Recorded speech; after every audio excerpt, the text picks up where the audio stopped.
shops so that we can scientifically link the events.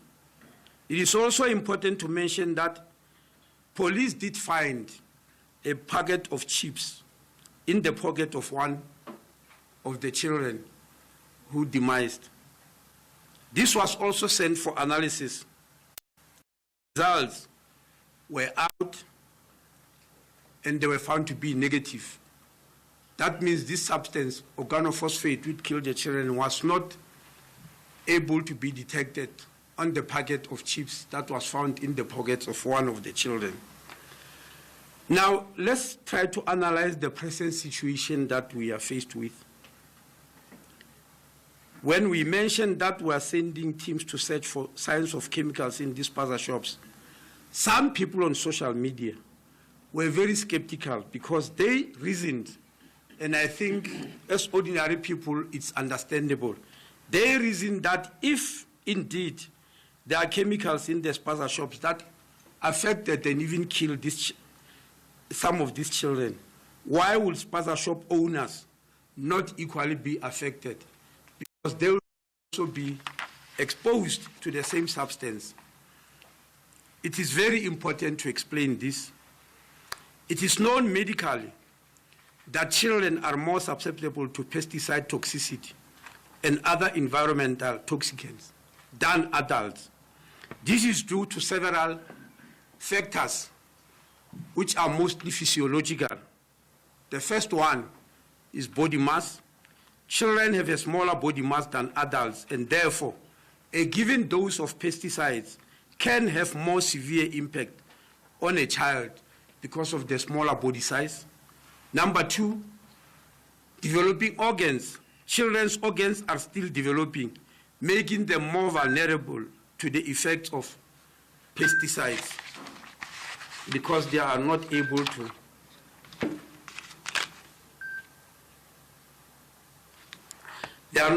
to handle them. Excuse me. Number three is the route of exposure. Children are affected by acute pesticide poisoning and chronic effects of exposure through ingestion, inhalation, and dermal contact. You're also aware of behavioral patterns of children. I'm sorry, before even coming to the root. The behavioral pattern of children is different from adults. We all know we have got children. One of their well-known behaviors is hand to mouth and hand to object. Adults don't usually do that. Children do that quite often whenever they've touched things, and this exposes them more than adults. And as I said, the route of exposure can be ingestion, inhalation, or dermal contact. That organophosphate can even enter your body through contact with your skin, and hence can affect you even from contaminated clothing. In other words, this organophosphate doesn't have to be in your mouth or inhalation to affect you. It can even go directly through your skin if you are in contact with it. So which means contaminated clothing can also affect people. But it has been reported by the World Health Organization that in children, the most commonest route is ingestion of this organophosphate. Now, I think it's important now that we have identified the agent to help even our health professionals, because it does not necessarily mean all of them, especially in rural clinics, EMS staff, etc. It doesn't mean they understand this. So we wish to advise them and the medical personnel in hospitals and clinics as follows. Signs and symptoms of toxicity: severe diarrhea, vomiting, foaming at the mouth, nose, tears flowing very readily from the eyes without a person crying, and constant urination. Now, if you listen to these signs and symptoms, it's water, through diarrhea, through vomiting, foaming at the mouth, at the nose, tears, urine. But there's another area where this water is flowing, and that's where the cause of death usually occurs, in the lungs. Water literally leaks in the lungs and into the alveoli, and they block them. That's why it was reported that some of these kids turned purple before they died. When you turn purple, it means you are not getting enough oxygen, because the purple color is a mixture of hemoglobin and oxygen. And carbon dioxide. The purple color, let me repeat, because it might appear in the press that the minister said this. Let me repeat, the purple color for a person who's dying is a mixture of hemoglobin and carbon dioxide. When hemoglobin, which carries oxygen, when it has got enough oxygen, you look pink. Once you turn color to purple, it means oxygen is not entering your lungs, and that's what happened to some of these kids, because there was water in their lungs. Now, we are advising health workers that apart from supportive treatment, which they must give, we wish to advise that the antidote of organophosphate and carbamate is intravenous atropine injection.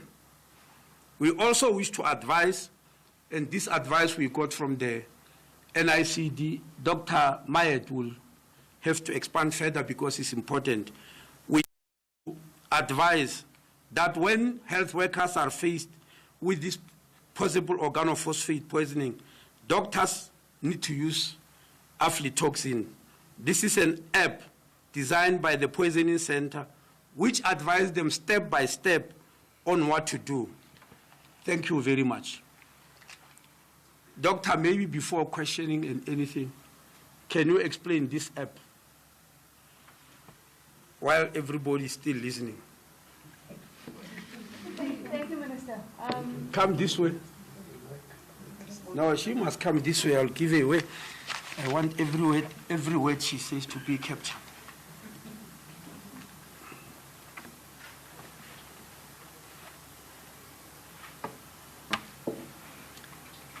Thank you, Minister. So I think it's important that clinicians, healthcare workers are aware that a high index of clinical suspicion when a child arrives, that this could be a poisoning, to examine the child, look for the signs and symptoms, take a good medical history, and then utilize an app as the tool to determine what are the possible exposures, and to make a determination of what it could be and to treat appropriately. As Minister has indicated, atropine is the preferred choice, intravenous atropine, but the correct doses need to be administered at the correct time, together with supportive management of the patient. That includes the dripping of the patient, oxygen support, and all the other necessary medical support required to sustain the life of the child. Thank you, Mr. The app. Oh, you're talking about the app. Yeah, no, Okay. gentle. Okay, thank you. Thanks.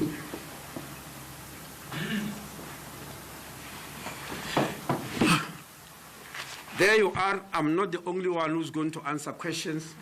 I've got the whole team here.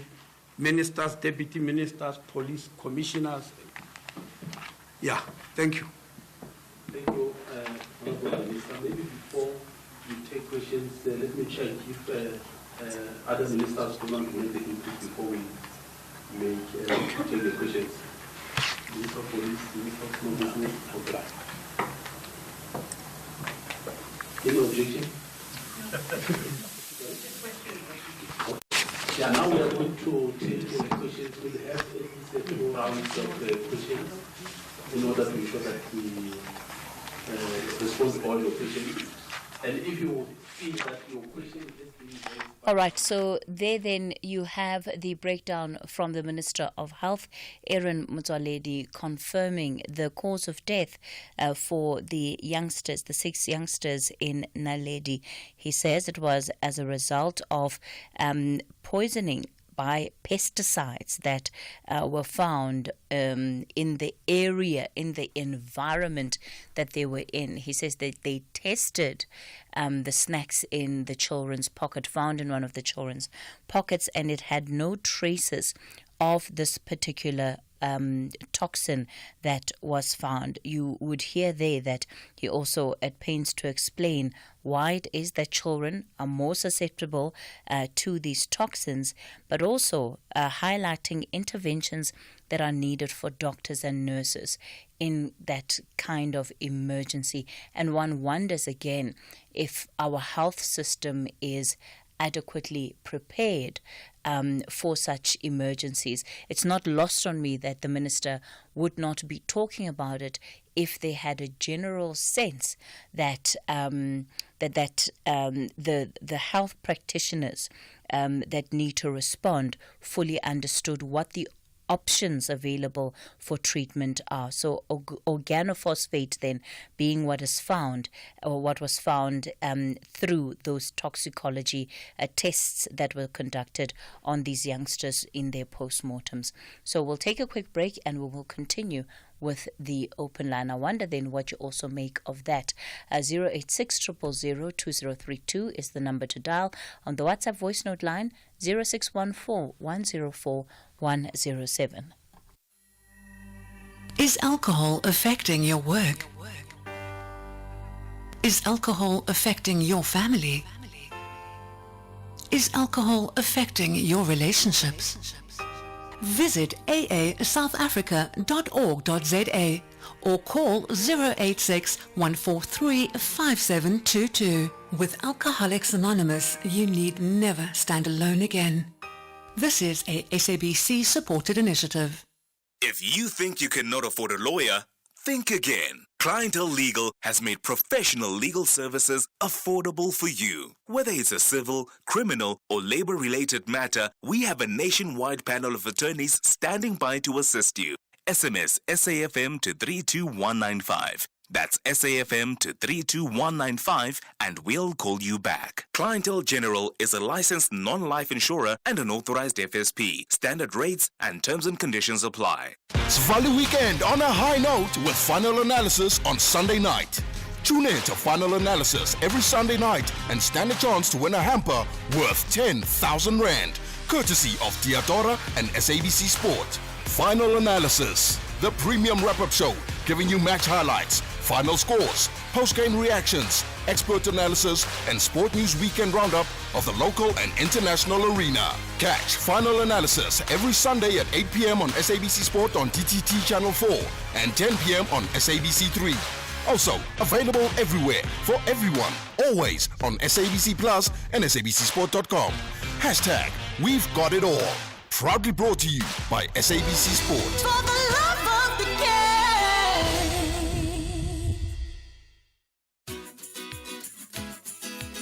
Hey there! Need to know your TV license balance but don't want to wait? No sweat! Just send a quick SMS with your ID or TV license number to 44210. Remember, standard SMS rates apply. And presto, your balance pops right up anytime, anywhere. It's as easy as pie. So why procrastinate? Give it a try and get your info in a flash. T's and C's apply.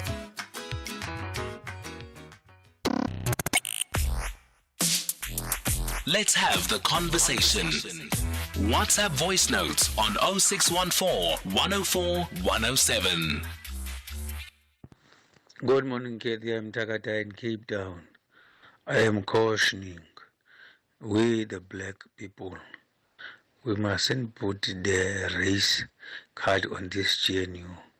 Otherwise, we are going to be ashamed tomorrow because the GNU, it is the cause of 30 years since we've been ruled by ANC and we're expecting a service delivery, but instead it is the killing of black by another black person.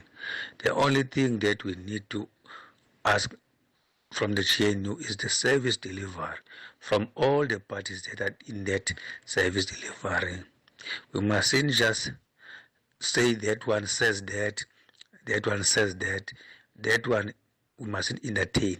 Service delivery. They will all talk, but what we must demand, service delivery. Good morning, Cathy. If a pipe in the house is leaking and if you take years or days to fix it. That pipe will cause the wall to fall down and you'll be exposed because you do not fix that thing on time. What I'm trying to say, Cathy, is that in South Africa, our government failed to fix the crime rate while it was stacking. Now that they become so exposed, they can't even fix their own police first to deal with crime because we've been exposed. Now it's just a matter of time where in South Africa we will see killings using bombs. Pranabai, Projectland. Thanks for the great show.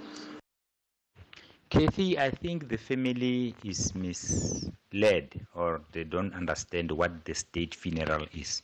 You do not dictate terms on the state funeral, but the state do. So the family should have refused state funeral.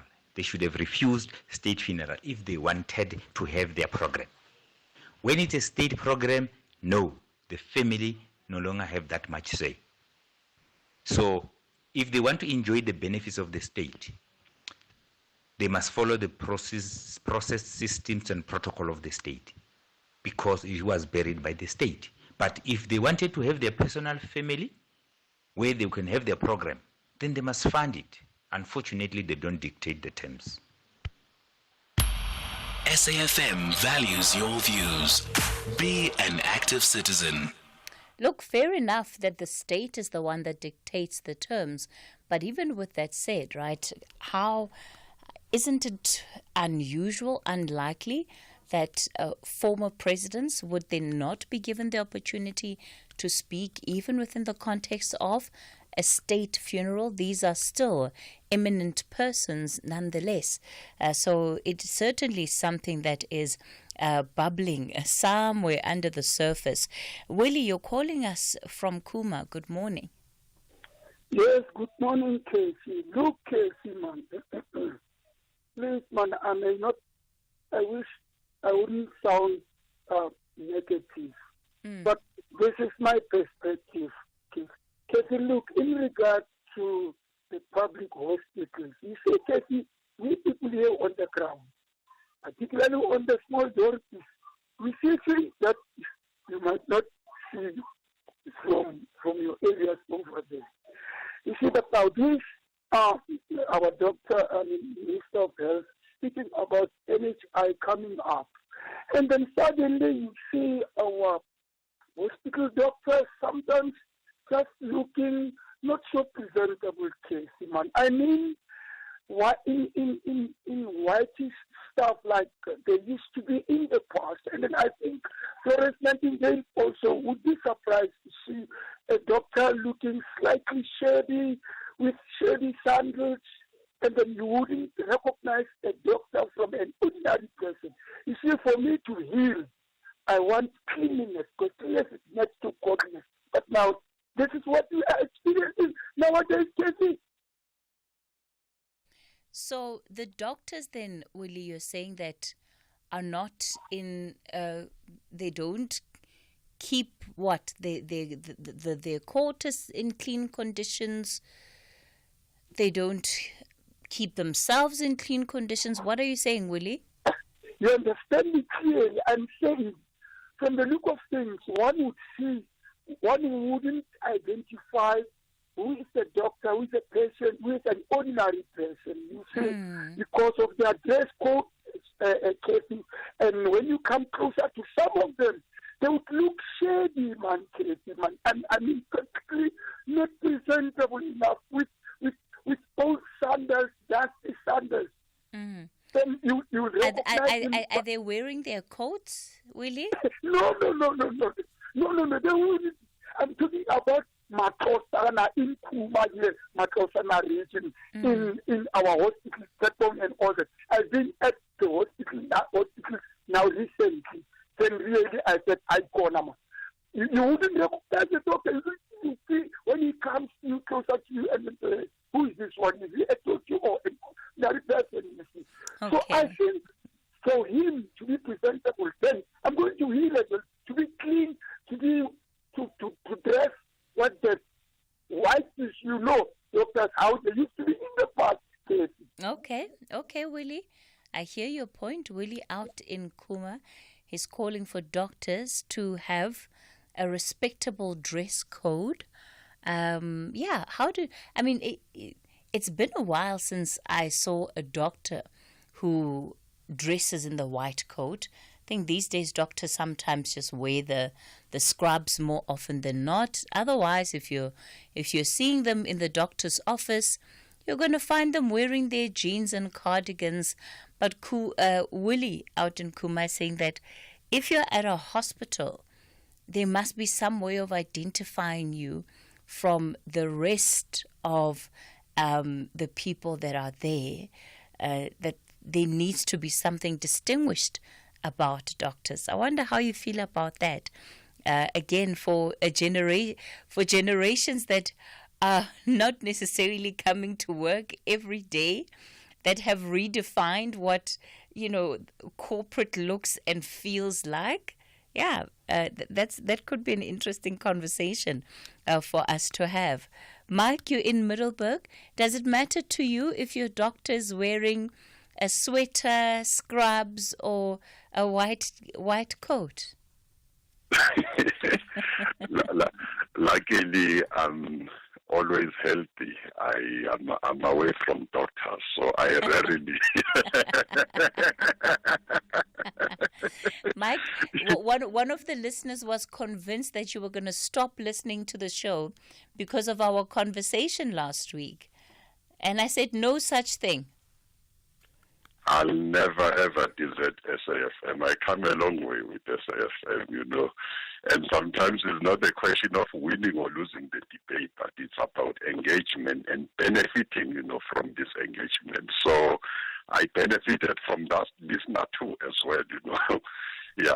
Cathy, I'm just on this issue, the payment of ghost workers by the Department of Education, this site here in Mpumalanga, fraudulently so. And I'm thinking of the teacher-pupil ratio. I'm thinking of the dilapidated infrastructure. This over 6 million rand could have made such a big difference, But I must say, Cathy, that as alarming as this ages report is, we must not be surprised, given the culture of micromanagement in this province. And I cannot agree more with the view that this can be a tip of an iceberg. The likelihood is that this practice might be common across departments in this province. Remember, there are issues with the Department of Health as we speak right now. So ordinarily, of course, the Minister of Basic Education, Mem Kwahube, will impress upon this matter. And of course, calls for investigation are justified. But Cathy, I would like to hear the voice of Comrade S.G. Figilembalula, what he's got to say about this. When renewal is really the issue, definitely he's got to say something about this. But Mike, following this weekend's NEC, there seems to be some level of admitting, at least by the ANC's own documents, that the party might not win this project of renewal, that they are hamstrung by all of these different challenges at the same time. You see, Cathy, when you go to war, you make sure that you have honest and trusted soldiers. The problem, in my view, is how these soldiers are constituted.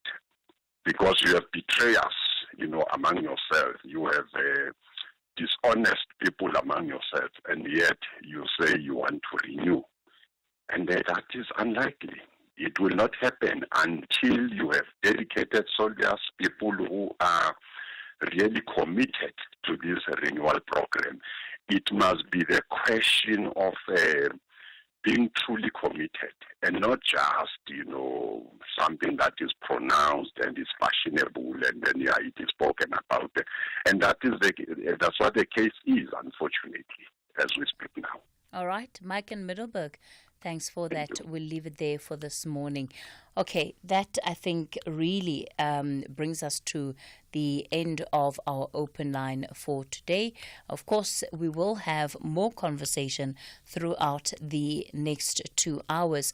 After 10 o'clock, we'll unpack then what Mike is alluding to, this the state of the ANC report and this confidential document that we understand was presented to the NEC, breaking down some of the challenges that are getting in the way of the organization being able to renew itself. It's edging towards 10 o'clock. We'll take a quick break. It'll be followed by the 10 o'clock news. South African Airways is expanding in the DRC. We now offer direct flights from Johannesburg to Lubumbashi, the heart of the DRC's mining hub. Our convenient arrival time allows seamless connections to key regions like Ndola and the Copper Belt, opening up new growth opportunities. Traders can benefit from our generous baggage allowance, while SAA's superior aircraft belly capacity ensures your cargo reaches most parts of Congo on the same day.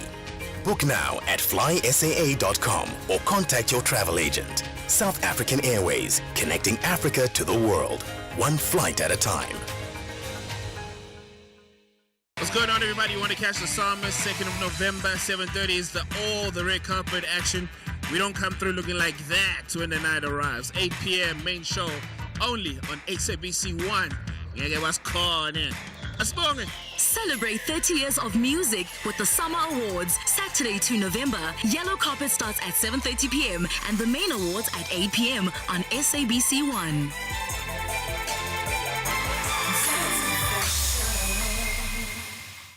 The Southern African Queens of the Beautiful Game will produce real drama, passion, and excitement on Monday, 28 October. Madagascar tackles Botswana live on SABC Sport on DTT Channel 4, while Mauritius confront Malawi on SABC Plus. Both matches kick off at 12 midday. Then at 3 p.m., 7-time champion South Africa clashes with Seychelles on SABC Sport on DTT Channel 4. And Eswatini faces Namibia, also at 3 p.m. Everywhere, for everyone, always on SABC Plus. This is the Hollywood Best Cassava Women's Championship, proudly brought to you by SABC Sport. For the love of the game.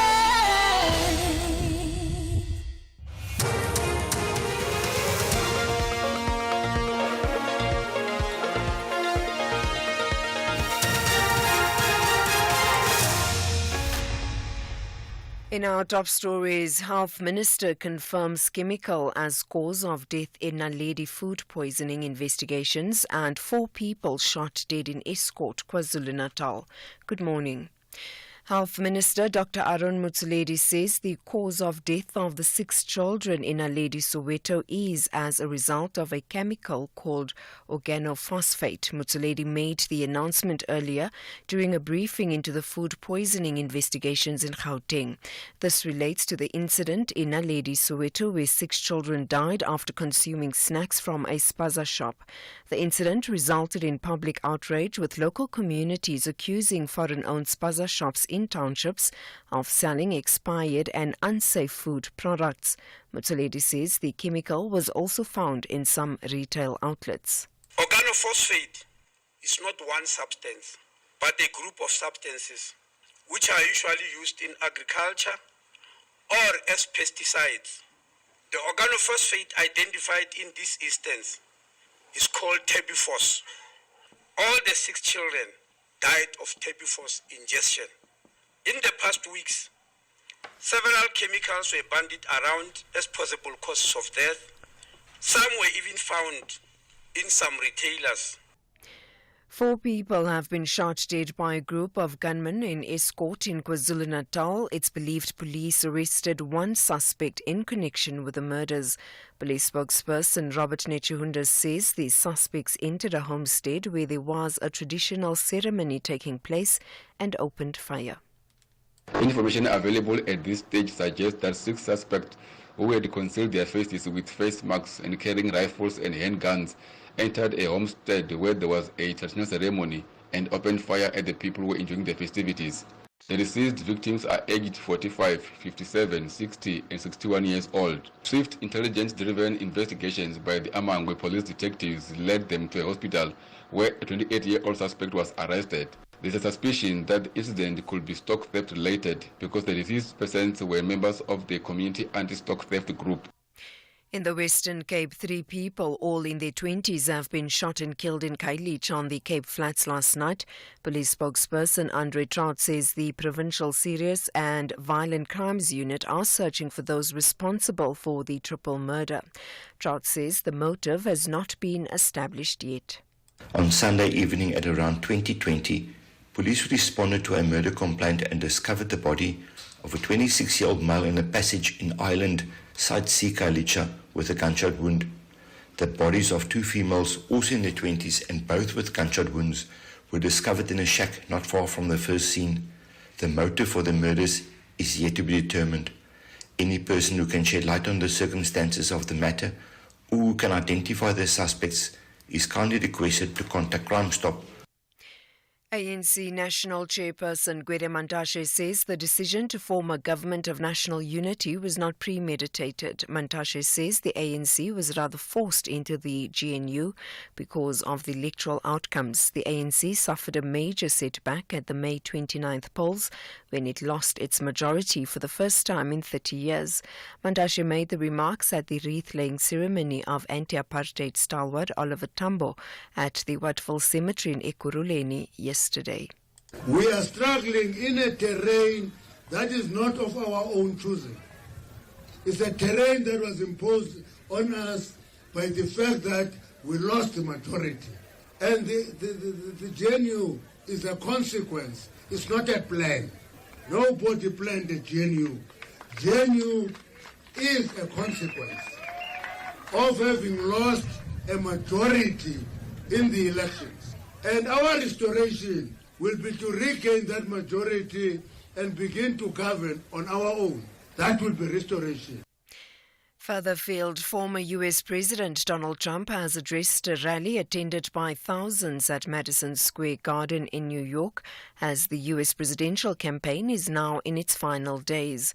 The Republican candidate told supporters that if he wins, he would order the largest deportation of migrants in history.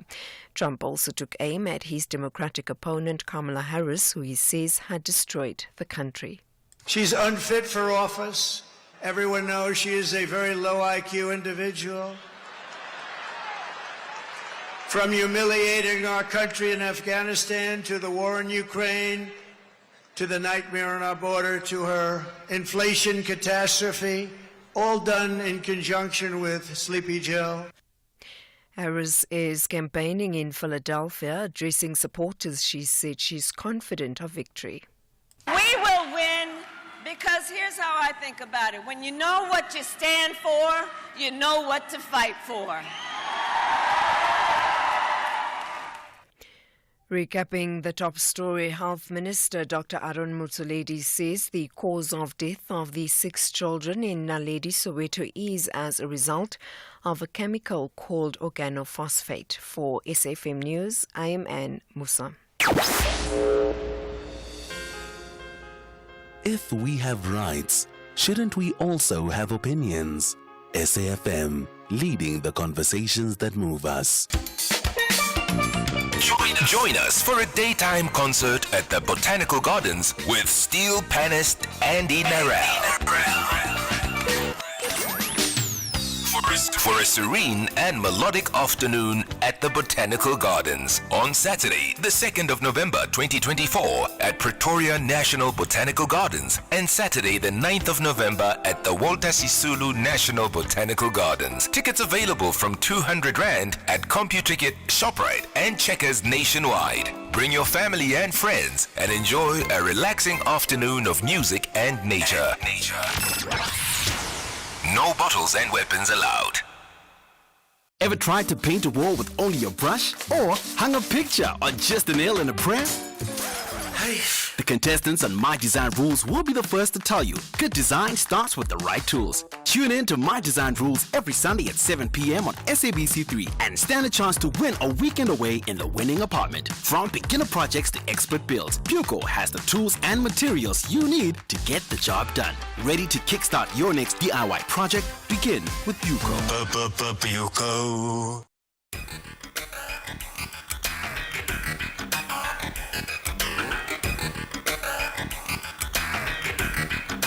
The Talking Point with Cathy Mohlahlana. Weekdays, 9 a.m. till midday.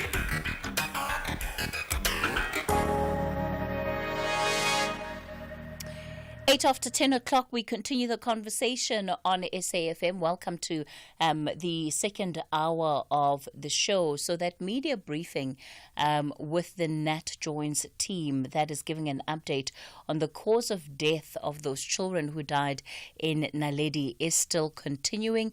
Journalists have been asking all sorts of questions, but what is clear now is that the officials are saying that the organophosphate that was found, which is a compound of the pesticide, that had no link to the spaza shop or to spaza shops in the area.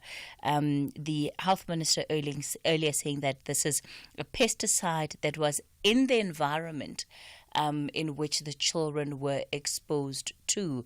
And so, it seems that there is some level of clarity that is being provided, but of course, many will want to know, well, what were the origins of this pesticide? And we know that people use pesticides to kill rats, to kill, all sorts of unwanted roaches, and etc., etc.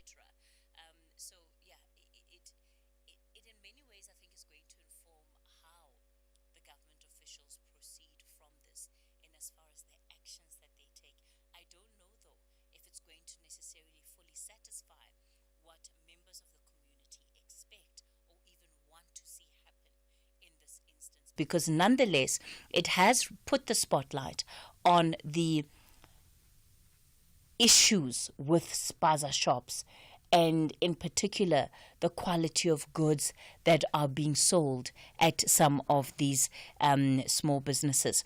But we're going to park it there with that conversation. In a moment, we unpack this weekend's ANC, NEC, and most importantly, what has come out of it. Our guests are standing by. We'll get into that conversation shortly. Let's have the conversation. WhatsApp voice notes on 0614 104 107. It's so painful to be a member of the ANC, because you're always defending even something that is very wrong, or you're always protecting even something that is very wrong, as Aaron Matsoledi do. You know, Aaron Matsoledi is defending something that is very wrong when you say that no, there was no poison on that food that ate by the children. What's that? He's trying to say that all these children that entered in the hospital because they ate a certain food, it doesn't mean that food had a poison. It means that all of these children, it's because they inhale something that is very wrong on the air. Hi, how's Cathy? Good morning. I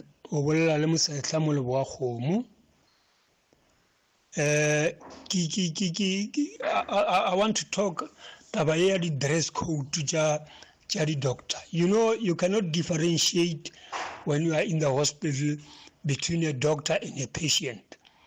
And then, you know, some of them are so tiny. Some of them, even the stethoscope. You just go. When you talk to them, that's it. But Casey, Mr. Mzwaledi, Department of Health. What is happening? The dress code, yadi doctor. Definitely sure, I'm telling you. You can go to the hospital, especially but I'm never going to clap. Kari kitswana, kari clap. Who should you about the night dress? Not long, doctors will be there, come consulting room, kari night dress. Thank you very much. Bye-bye. Cathy, hi. Cathy, I don't know if you heard what the minister just said. He says there is an app whereby when the kids consume that chemical or those chemicals, there is an app whereby the doctors or the nurses can follow to cure the kid. Cathy, meaning we are going nowhere. Those chemicals are still going to be sold, according to him, because there is an app. I don't know, correct me if I'm wrong. We are going nowhere here. Skosan in Northern Ireland. The Talking Point with Cathy Mohlahlana. Weekdays, 9 a.m. till midday.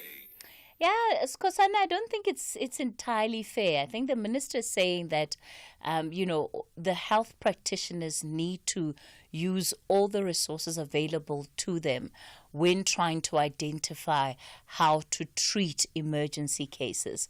And health professionals have to be prepared for any eventuality. So not giving them the information, not giving them the tools doesn't help either. It's so that they're better prepared. But yeah, let's leave it there with that particular conversation. So over the weekend then, we understand that a confidential report, well, I guess not so confidential now due to the wide reporting of it, tabled at the ANC's four-day NEC meeting, looked at a number of issues. Among them were some of the issues that were preventing the party from carrying out its objective in terms of renewing itself and also dealing with the corruption that some of its members face. And that particular report showed the extent to which the party's reputation has been damaged by corruption and the lack of action against those implicated. It put the number of ANC members who have been fingered in state capture at 200 of the ANC's members currently fingered in the state capture report. And we know some of them have taken its findings on review. So what then is to be done? Because what is clear is that you have a report that acknowledges that the party has been unable to hold its members accountable, and there are leaders who don't want to hold their comrades accountable either. Let me welcome onto the show Ibrahim Harvey, who's a former trade unionist, political writer, commentator and author. Ibrahim, good morning. Good morning, Cathy. Good morning. Good to be with you. Tsepo Madzeba is MD at Reputation First, a boutique strategic communication and reputation management consultancy. Good morning. Good morning, Cathy. Thank you so much for inviting me. Our reporter Samkele Maseko was also going to join this conversation. We've just had to put him on pause because he's out on a story, but we'll see if he can join us within the hour. We'll put him on as soon as he becomes available again. So, Ibrahim, much has been made about not only the need for the ANC to embark on a renewal project, but also what the impact of that project should be organizationally when it comes to the long-term survival of this organization. The latest report that was presented to the NEC, what kind of impression do you think it leaves behind? Cathy, I have not myself read the report. I've just, followed the media a bit on what's come out of the NEC. But I must tell you, you mustn't be surprised. This thing has been growing many years even before the Zondo Commission of Inquiry reports came out. In fact, if you go to Ronnie Castro and a number of people, they say the seeds of corruption in the ANC were sown even in exile. Now, let me tell you something. The biggest, besides, I've penned many columns illustrating very tangibly the myth of this ANC's renewal. When they first started, 2002 Stellenbosch. 22 years later, the more they emphasized the need for renewal, including the president, the more things got worse in the ANC. In inverse proportion to an emphasis on renewal, you see what happened with the... Look, man, you know what? Let me tell you, Cathy, I don't want to sound like a... The ANC, even right now, you mentioned 200. Now, let me tell you, a fish, as you know, begins to rot in the head. That is where the fish begins to rot. You look focusing on the 200. You know what you should focus on even much more, because this is, you know, what do you expect from leadership? Leadership is supposed to advise, you know, guide, etc. Look at, besides the 200 people, look at the leading figures, Zizi Kodwa, Gwedi Mantash, even our president with Pala Pala.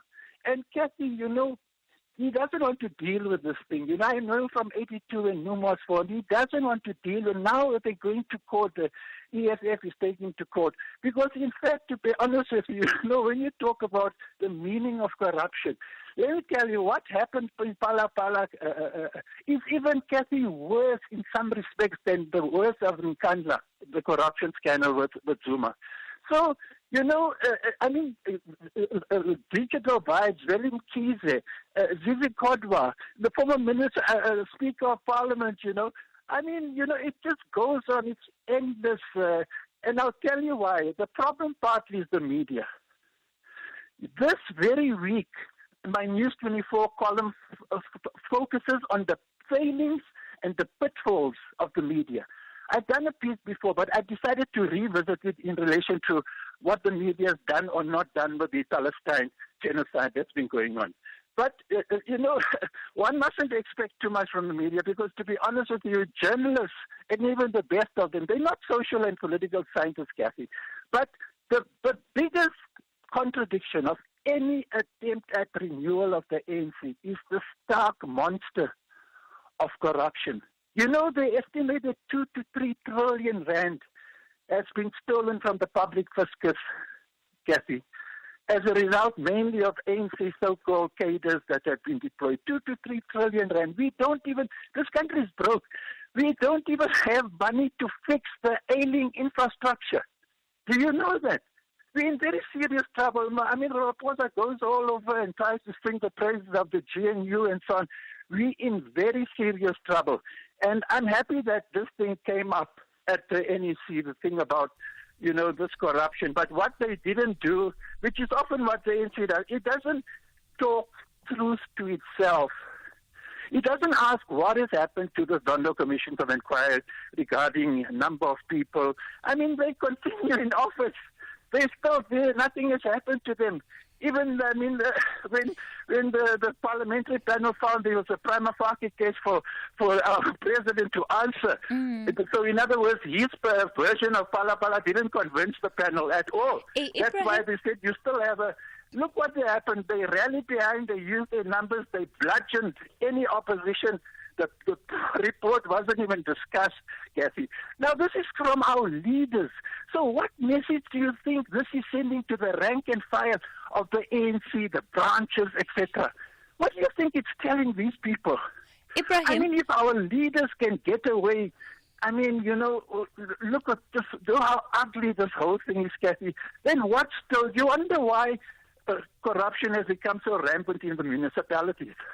At local level. Sure, Ibrahim. When they see the branches and the ward councillors, Cathy, see what's happening at the top of the ruling party. I want to just reflect on what has been a change in positioning in as far as the corruption is concerned. So at the time when the investigations into state capture and the calls for renewal within the ANC were really gaining momentum was when the current president, Ramaphosa, came into office, and of course he spoke quite strongly about it, etc., etc.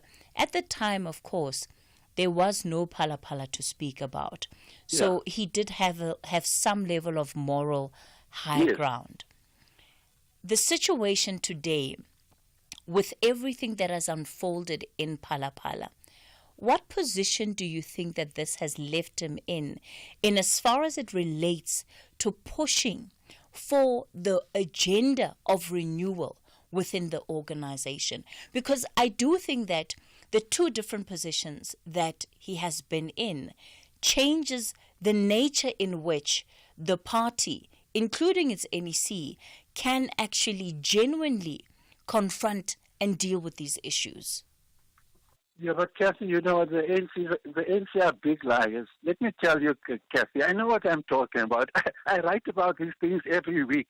What did the Integrity Commission? Just listen to this misnomer. This organization has got very little integrity, the Commission of the ANC. You know what they did, the Commission of the ANC, before the 2022 National Conference? Everybody, the media was waiting for the Integrity Commission to release its report. It never. It said, you know what, we're going to push it to the National Conference. They'll deal with it. The National Conference says, no, you know what, we're going to push it to the NEC. Nobody came clean because nobody wants to touch it. And let me tell you, I'm sorry to have to say it, I know this man very well. The fact is that Pala, I think, and the Zono Commission of Inquiry's reports played a big part in the ANC's disastrous performance in the 29th of May elections. Don't think that ordinary people, Cathy, are sleeping. The people who read the Sowetan, the Star newspaper, I'm not talking about the Mail and Guardian and other elite papers, they have been reading about this regularly. You think the ANC just lost power on the 29th, 29th of, what the date was it again? Yeah, sorry. You think it wasn't just happening. You must remember the ANC lost Gauteng in both 2016 and 2021. Don't forget, many people, the media forgets about this thing. The electorate had sent out already indications. They lost 2016, they lost 2021, and then now the 29th of May. So corruption, I believe, ordinary people, I'm not talking about leading cadres, ordinary people have come to realize that corruption is rampant, Cathy, in the ANC, and I believe it played a big part in the defeat of the ANC in the 29th of May. You know what? You can attack neoliberalism. You can attack incompetence and a lot of things. But when the ordinary masses wake up and they see that you're stealing public resources. In other words, what you're doing is you're impoverishing them further. Because those resources, Cathy, is meant to build houses, toilets, deal with. I mean, it's a mess. The townships is a mess. So every time you steal from the public fiscus, you're stealing from the poorest people. And who has been the backbone of the ANC support historically? The poorest people in the townships. Okay. They have been the backbone of the ANC. Hi, Cathy, all right. Terrible. Ibrahim, thanks for that take. Of course, Ibrahim is still on the line, will continue to be part of this conversation. Tsepo, from the outside looking in, then part of the picture that this paints about the ANC is that it's an organization that is stuck in the cycle of things that go wrong, that it needs to change, but it's seemingly unable to. Why should they be worried about that?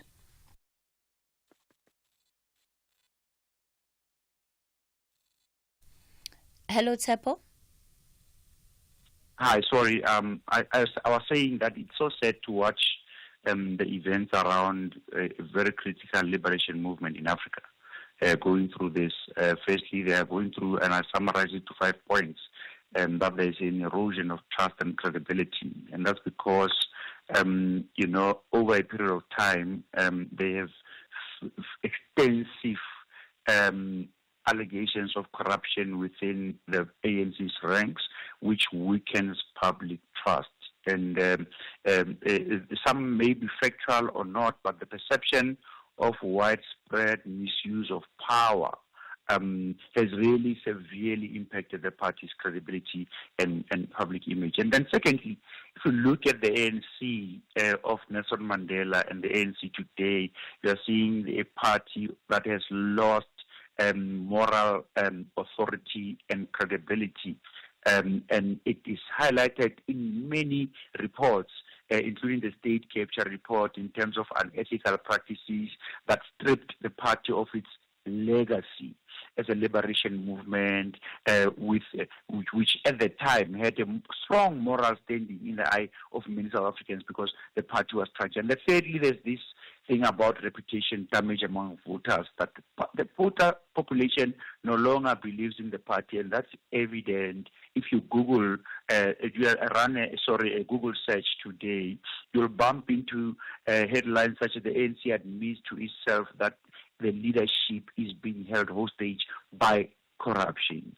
And when you look at actually keywords, in those of us in the media landscape, reputation management, keywords that surround the ANC, corruption, state capture, Gupta family, tender fraud, Zenda commission, cadre deployment, nepotism, public funds mismanagement, ethics violations, that tells you that we are at the if nothing happens, we are at the beginning of the end of this liberation movement. And then fourthly, there's this weakened internal unity that, internally the party has consistently demonstrated heavy factionalism, growing members are being implicated in state capture, and so on and so on. And lastly, there's the decline in electoral support.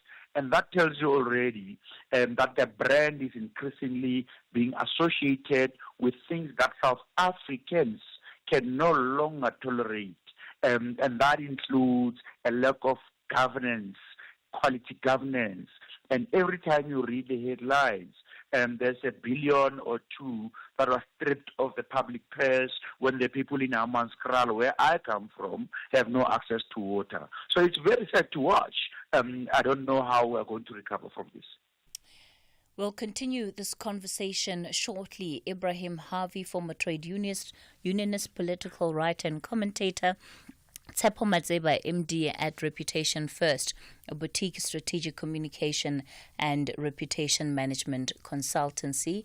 I wonder then what you make of this report and what it is that you think the ANC needs to do in order to break with this cycle of being seen to be tolerant, accommodating of corruption within its ranks. It's 10:30, time for the latest news headlines. A very good morning to you. With the news headlines this hour, ke Mudupi Makhalemele. Health Minister Aaron Motsoaledi says the 6 children in Naledi, Soweto died of a chemical called organophosphate. He briefed the media on the food poisoning investigations in Gauteng.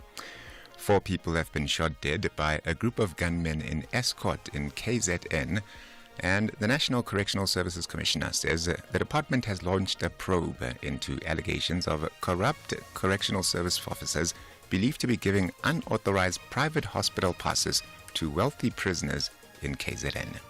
And those are your headlines. A full news update at 11.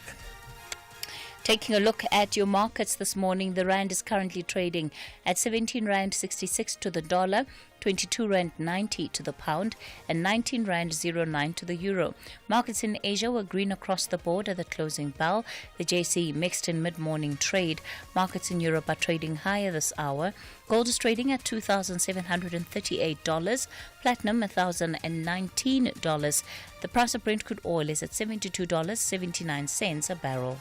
And we went on a water safari, and Mom spotted a hippo, and it said, There is a place where you can see wonder and the wild, with breathtaking scenery and endless landscapes. Enjoy good food and embrace great taste. And the next day we went to the reed dance. I saw the maidens handing over reeds to the mighty Zulu king, and the Zulu warriors chanting, Baye! Explore all this and more in the magical Zulu Kingdom.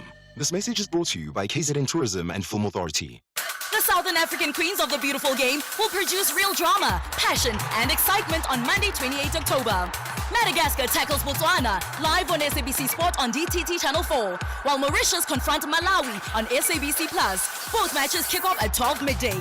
Then at 3 p.m., 7-time champion South Africa clashes with Seychelles on SABC Sport on DTT Channel 4. And Eswatini faces Namibia, also at 3 p.m. Everywhere, for everyone, always on SABC+. This is the Hollywood Best COSAFA Women's Championship, proudly brought to you by SABC Sport. For the love of the game. It's Volley Weekend on a high note with final analysis on Sunday night. The premium wrap-up show, giving you match highlights, final scores, post-game reactions, expert analysis, and sport news weekend roundup of the local and international arena. Catch final analysis every Sunday at 8 p.m. on SABC Sport on DTT Channel 4 and 10 p.m. on SABC 3. Also available everywhere for everyone, always on SABC Plus and SABCSport.com. Hashtag We've Got It All. Proudly brought to you by SABC Sport. For the love of the game. If you think you cannot afford a lawyer, think again. Clientele Legal has made professional legal services affordable for you. Whether it's a civil, criminal, or labor-related matter, we have a nationwide panel of attorneys standing by to assist you. SMS SAFM to 32195. That's SAFM to 32195 and we'll call you back. Clientele General is a licensed non-life insurer and an authorized FSP. Standard rates and terms and conditions apply. The Nelson Mandela Museum, in partnership with the University of Johannesburg and the National Liberation Heritage of South Africa, will host the third edition of the African Liberation Heritage Indaba. The event will take place on the 28th and 29th of October 2024 at the University of Johannesburg Arts Centre, Kingsway Campus, under the theme 30 Years of Freedom, What Has Become of Heritage Assets and Repatriation in South Africa. The Indaba aims to bring together former liberation movements in the country, academics, researchers, social activists, and students to dialogue on topical and pertinent issues facing the continent. The Talking Point with Cathy Mohlahlana. Weekdays, 9 a.m. till midday. We continue the conversation on the Talking Point, and we're reflecting then on the state of the ANC following this weekend's 4-day NEC meeting, which also focused on this report that effectively highlighted some of the challenges when it comes to the party's own renewal project. Ibrahim Harvey is one of our guests alongside and he, of course, is a political writer, commentator, former trade unionist, and Tsepo Matseba is a reputation expert. They're both joining us for this conversation. So, Ibrahim, then, what should happen now? Because you have spent time really highlighting the extent to which the ANC has been stuck with some of its processes, that there hasn't necessarily been a boldness to address matters head on. It goes back to that infamous saying of Batabile Dlamini that everyone has the smallanyana skeletons, right? And this report almost highlights that, because it says there is an inability for those in leadership positions to call not only each other out, but also to call the rest of the membership out where there are allegations of corruption. So where to from now? Because there don't seem to be clear steps on how the organization is going to deal with this. Well, that's the problem, Cathy. That is precisely the problem, that if leadership of an organization is failing to identify what is one of the biggest, if not the biggest scourge. You know, Cathy, you can critique neoliberal, the policies are not right, or even incompetence. Those are different matters, however. This beast of burden of corruption is one of the biggest blights on the ANC's reputation since 1994. Well, it got worse, you know, from 2009. Frankly, if you go through the media, you'll see. It's since Zuma took office in 2009. Not that there was no corruption before. There was corruption even during Mandela's era, but it really became systemic, deep, and very dangerous since the time Zuma took office. Now, you see, what worries me a lot, if the ANC could have tightened its resolve, and was consistent in combating corruption, it could even have provided a major lever to rekindle and to genuinely resurrect mass support. The ANC lost it. You can see they lost the elections. This is how serious the problem of corruption is. But the ANC has been very inconsistent. Just look what it did with Zizi Kodwa. I mean, just listen to this, what I have to say. The ANC's got a step-aside rule. Zizi Kodwa was charged already. I mean, can you believe that they allowed him to go to Parliament? After he was charged. This is not rumors, he was charged. They allowed him to go, and then this thing blew up. But can you see what I'm trying to say, Cathy? I mean, what are these people insane that they allowed him to go to Parliament after he was charged? You see, so, I mean, the ANC doesn't take itself even seriously. How can you therefore expect, a vote of confidence on the part of the public? And you can see probably why, the loss of support of the ANC in the 29th May elections was, I am really certain, not that this has come out in research, that there's definitely research that backs this conclusion or that I'm asserting here. But I can tell you, I think deep down, especially the Zondo Commission of Report, played a big part. It was very widely disseminated. Publicity was all Sowetan, all the newspapers, everybody in the township got to know about the stink of corruption that emanated from the Zondo Commission.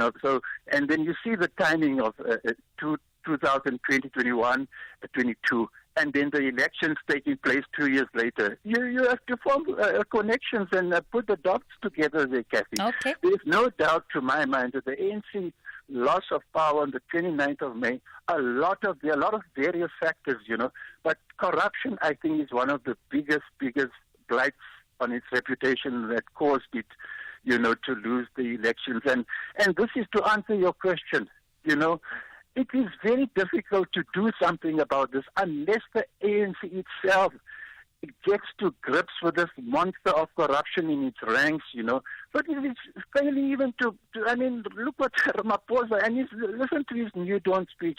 His New Dawn speech, and I read it several times, 2018. It committed itself to anti-corruption. This is the tenor, the note on which he came to office. Cathy, and then not long thereafter, all these things happen, and then Pala and the report comes out, implicating a lot of ANC people, Zondo Commission of Inquiry. So I'm just saying, I'm known publicly as a big critic of the ANC, but I wish there was something, a good song that I could sing, and that I could really, support the ANC, even if it's critical support, Cathy, to rebuild. It's thrown the political stage like a colossus. You mustn't forget that. The ANC, you couldn't touch the ANC. Look at how convincing it was 1994, even 1999, 2004, it began to slide. But this was a formidable organization, the key component of the National Liberation Movement, and something to be so proud of. And look where the ANC is today, largely because not of neoliberalism. Yes, it has taken its toll. But I can tell you that this monster of corruption, Cathy, is one of the main biggest reasons why the ANC is where it is today. All right. So, Tsepo, you are then hypothetically called in to help this organization that is facing this challenge of trust, this challenge of lack of moral authority, of credibility. Ibrahim asked the question, can you believe they sent him to Parliament? I remember the time when that actually happened post the elections. Very few of our listeners were surprised that it happened. In fact, the sentiment we were receiving was that, well, typical. Well, what do you expect? That was people's reaction to Zizi Kodwa being sent to the party. And instead, it was more read as playing itself along factional lines, that there are different rules for different people, depending on which camp you belong to. And that is the view and the perception of just ordinary South Africans looking into what is happening within the organization. So what then do you advise them to do? Is there, and how do they redeem the day?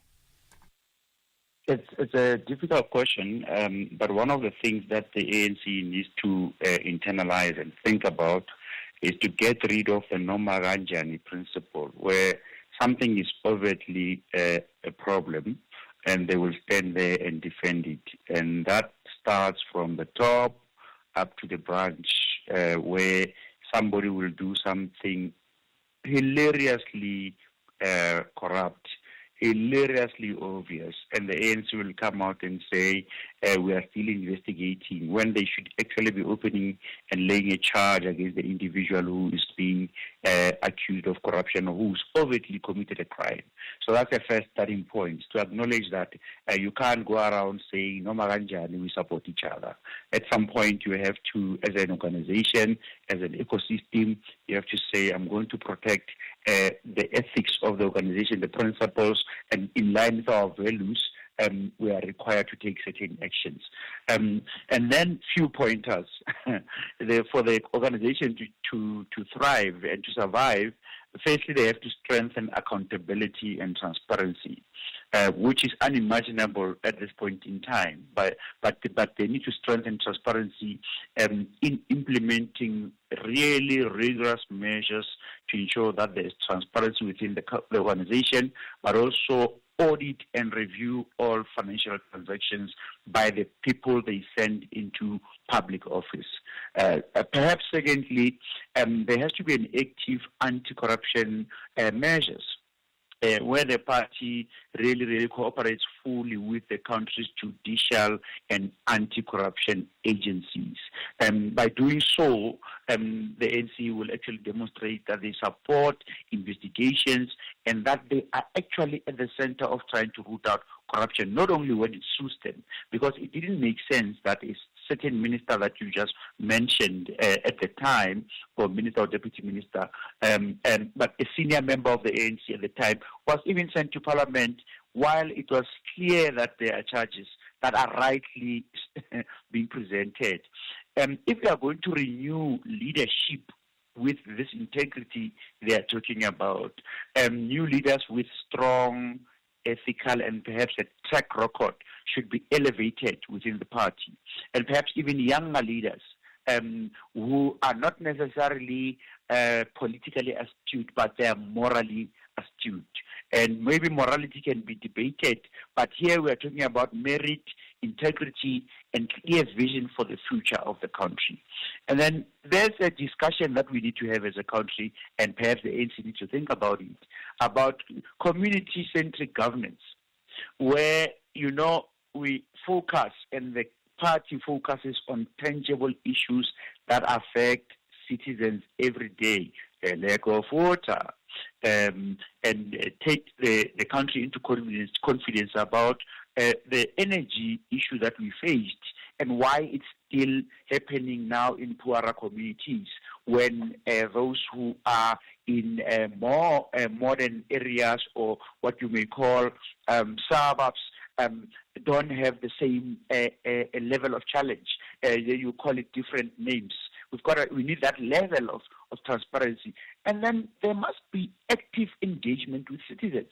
So the ANC needs to start intensifying its outreach and dialogue with communities, not towards elections, but consistently over a period of time, so that it can rebuild trust. Because when you listen to the concerns and grievances of citizens, you actually can help restore your image as a party of the people, as the party that many people in Africa were looking up to. So the strategy really should underscore transparency, accountability, and a shift towards a more community-centered governance. Okay. KG, you're calling us from Bloem. What do you want to contribute to this conversation? Thank you so much for taking my call, Kate. I'm just fascinated by this continuing tendencies by the people who lost. the May 29 elections, to gather for 4 days, to go and try diagnose what is going on, and then come back after that 4 days and say a lot of nothing. If I were them, I would not call my own members to come and listen to what they are going to tell me, because I know in advance they are going to be lying to me. I would go to the general public in the country and host town hall meeting and tell my branch members, please, you are disinvited from this meeting. Don't come. If you are a member, don't come. I want citizens to come and tell me what is it that they think I am busy doing wrong. What is it that they think I can do to correct myself, to rectify myself, and to pick up the lost momentum. But they've been doing this thing since they started on the decline as far back as 2009. They have 3 days, 4 days, 10 days NECs. I don't know what they're busy discussing there, because by the look of my own eyes, they are busy discussing nothing. Maybe they go there for the breakfast, the finger breakfast, and the lunch and the dinner and the hotels and everything, but not to go and try find solutions, because if they were doing that, they wouldn't be doing the same thing over and over and over again, repeating it and hoping for a very different outcome. KG, do you get the sense that they want to be seen to be doing something about it? Because clearly this is an important issue for the electorate. And by the way, the very same report also warns that should there continue to be such little action around whether it is the corruption and dealing with members accused of corruption, this could ultimately endanger the party when it comes to losing power in government. Now, already, of course, they've lost the majority, but even the 40% that the ANC is sitting with today, that is in danger if nothing changes. You know, Cathy, that is what they pretend to be doing. I'm not sure if they are pretending to be doing it, or they genuinely really believe that they're doing something. I'm not sure which of the two. But whichever it is, somebody must tell them they need to be waking up and to be smelling coffee. Because, Cathy, for me, they should have woke up already in 2016 during the municipal elections. That election taught them nothing. 2 years down the line, there was the next national election. On our observation as the voters, their conduct after the 2016 municipal elections, we see, okay, this is the ANC just continuing to be the election. And then we meet the next election that was in I cannot remember, was it 2019? And then we teach them another lesson.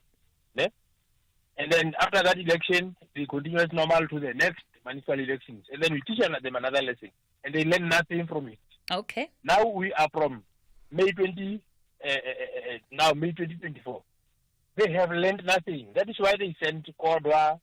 That is why Gigaba. That is why people like Manana and David Mahlobo, Mandash, all these other people are still there. Because they have learned nothing. Okay. And we'll meet in 2027 again. No problem at all. Thanks, KG. Brian, you're in Cape Town. Good morning. Good morning to you, Cathy, and your guests. I'm glad you've raised the issue of corruption again. We cannot allow the ANC government to sweep this under the carpet. Ramaphosa has been sitting with these reports the Zondo reports, evidence for 2 years. And we've never heard a murmur from this man. So, but one thing I do want to say is that the ANC will never regain any credibility if there are no consequences for these corrupt individuals who have been named in the Zondo Commission and the arms deal. So I'm pleased that you raised this, and I'm pleased that you have Ibrahim there. I know Ibrahim for many years, since the mid-80s, and we've had many discussions in Cape Town and in Johannesburg. So I'm pleased about that. But another point I want to raise is that, Jacob Zuma, for example, this is one example, has been ducking and diving regarding the case against him with the arms deal. This is how they abuse the system. there has been, this has been going on for approximately 20 years. Each time the matter is postponed. So I refer to these courts as our postponed courts. And I like to quote Richard Dudley when he says, he refers to our judiciary as a judicial circus. And as Lenin said, within the capital societies, the independence of the judiciary is a sham. Okay. I mean, you take, if you go further, there's so many cases that he has to answer, Jacob Zuma and Ramaphosa, by the way. I mean, you look at the Cathy Mohlahlana of the SABC TV. He had a blacklist of people who were critical of the ANC. Okay. So Brian, we'll leave it there. I think you're raising some really important issues. And again, what Brian is pointing to is that it comes back to the prosecuting authorities and the decisions that they make when it comes to who they prosecute and who they decide not to prosecute. Magdalene, you're in Bloom. Good morning. Morning, Cathy. Ibrahim and Sepa on point. Number one, our brothers went into exile with certain promises. And when they came back, they are stuck. No jobs, no nothing. If ever the MK people expectations were met by the ANC when they came back, we could have never have that all the commotions that they had last year, this year, whenever. So, lastly, what I'm going to say to you, ANC is giving us hope, but they're not trustworthy. Why do I say that? Last week we had a dialogue. Ibrahim or Tsepa, one of them talked about the dialogue. We had a dialogue as women with the Deputy Minister of Environment and her DG. But by the time we gave them our own needs as women in order to fight the climate change, their attitude changed. Their attitude changed to negativity.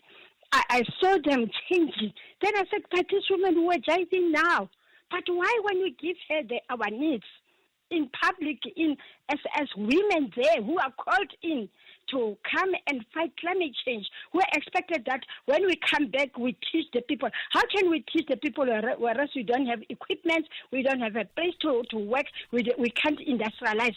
We said we want to industrialize, and she said to us, no, we women, we're supposed to fight for whatever we want in our lives, and secondly, we need to fight for the 40% in the procurement. Then we said, okay, go and do it. Here is take it to the NEC, take it to the Parliament, and discuss it, and tell the Minister of Finance to put us in the budget, because we need those machineries, we need those places to can work. Other women have got farms with 70 mango trees, and then she needs only the machinery to turn that into a juice. But they can't respond. One day, when she looked at us, she was negative. Then I said, no, what are we doing here? Okay. Why did we come here? No, man. All right. These people are not serious. Magdalene, thanks for that contribution. Goes back to Tsepo's suggestion that it needs to go back to being, the ANC must go back to being in touch with the community. Butana in Rosebank, you'll be my last call on this issue. Good morning, my sister. Good morning to your guest. The ANC, they know themselves. They are dishonest and crooked. What is this renewal thing? They have refused to implement Zondo's suggestions, findings. They have refused to protect the whistleblowers. Thieving is rampant. They are not doing anything about it. Not long ago, the News 24 reported mega city project of 11 billion was abandoned.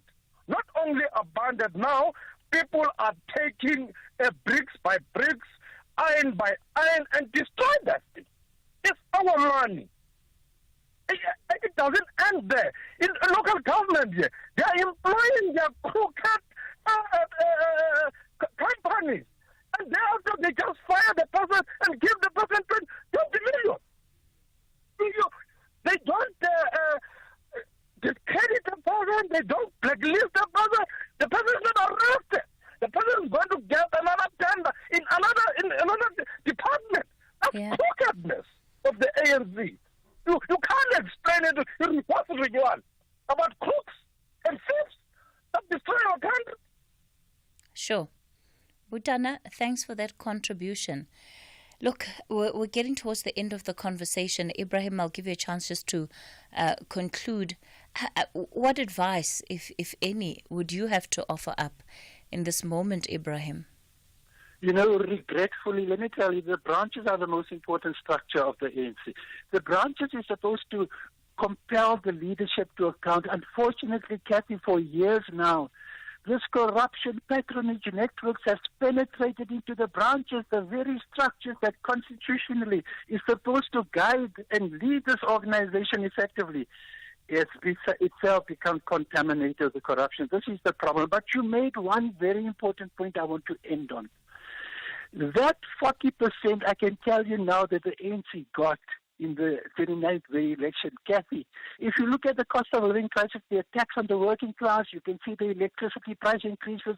They are going to lose the 2026 local government elections even more than they lost the 2021, because that's where the rubber hits the tarmac. That's where the ordinary working class people, and look at the situation at the moment confronting those people, Cathy. It's never been so bad. So I'm just saying you've made a very important point. Right. I don't think the ANC is going to drop even way below that 40% in the future elections, Cathy. Thanks. Ibrahim, thanks for that view. Tsepo, your parting shot? It does seem like it is crisis management 101 right now, right? State of emergency across the board, but I don't know if the party fully sees it or understands it to be such. The problem is that Nomaganjani principle we discussed, that even if you give advice, nobody is going to listen because they will protect each other despite the obvious. But for the party to deliver on its historic promises, at least at a bare minimum, despite the setbacks, they need to appreciate that they have a deep historical connection with many South Africans, many Africans, and many people around the world.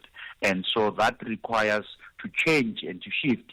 They must really, really be willing to adapt and put more younger people with different level of energy and new ideas. And my colleague is right about the fact that the branches must run the organization. Okay. Otherwise, it will never deal with economic growth, youth unemployment, climate action, and inequality, and many challenges that the country faces. They still have an opportunity, if only they are willing to take accountability for a mess created over time. Tsepo Ibrahim, thank you for those reflections. Absolutely not a good state of affairs at all following those reflections, but most importantly, what the ANC's own documents, own reports are telling it about the state of the organization. Time for the latest news update.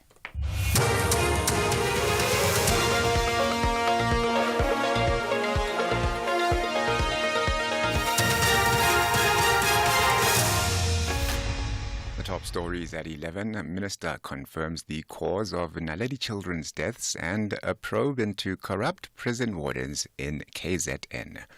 A very good morning to you. Health Minister Aaron Motsoaledi says the 6 children in Naledi, Soweto died of a chemical called organophosphate. He briefed the media on the food poisoning investigations in Gauteng. 6 children died in Naledi after consuming snacks from a spaza shop earlier this month. The incident resulted in public outrage, with local communities accusing foreign-owned spaza shops of selling expired and unsafe food. Motsoaledi says the chemical was also found in some retail outlets. Organophosphate is not one substance, but a group of substances which are usually used in agriculture or as pesticides.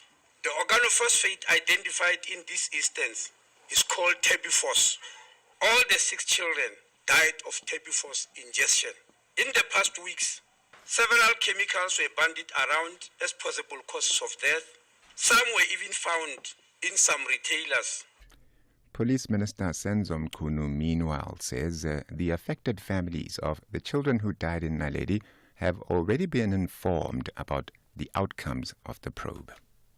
This we did out of respect of the families. We know they are grieving. We know it is painful, and about their reaction. Indeed, like in all circumstances involving death, it was quite a somber situation. 4 people have been shot dead by a group of gunmen in Escort in KZN. It's believed that 1 suspect has been arrested in connection with the murders. Police spokesperson Robert Netsiwunda says the men entered a homestead where there was a traditional ceremony taking place and opened fire. The deceased victims are aged 45, 57, 60 and 61 years old. Swift intelligence-driven investigations by the Amangwe police detectives led them to a hospital where a 28-year-old suspect was arrested. There's a suspicion that the incident could be stock theft related because the deceased persons were members of the community anti-stock theft group. Correctional Services says it has launched an investigation into allegations of corrupt correctional services officers believed to be giving unauthorized private hospital passes to wealthy prisoners in KZN. It's alleged that these are the prisoners serving time at the Durban Westville prison and the new prison in Pietermaritzburg.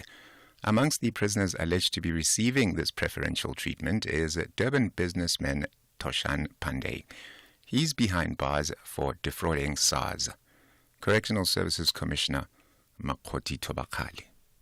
The investigation is basically meant to ensure that if there is in any case an instance where the standard operating procedures were not followed, the law was not adhered to, we as a department are able to deal with that.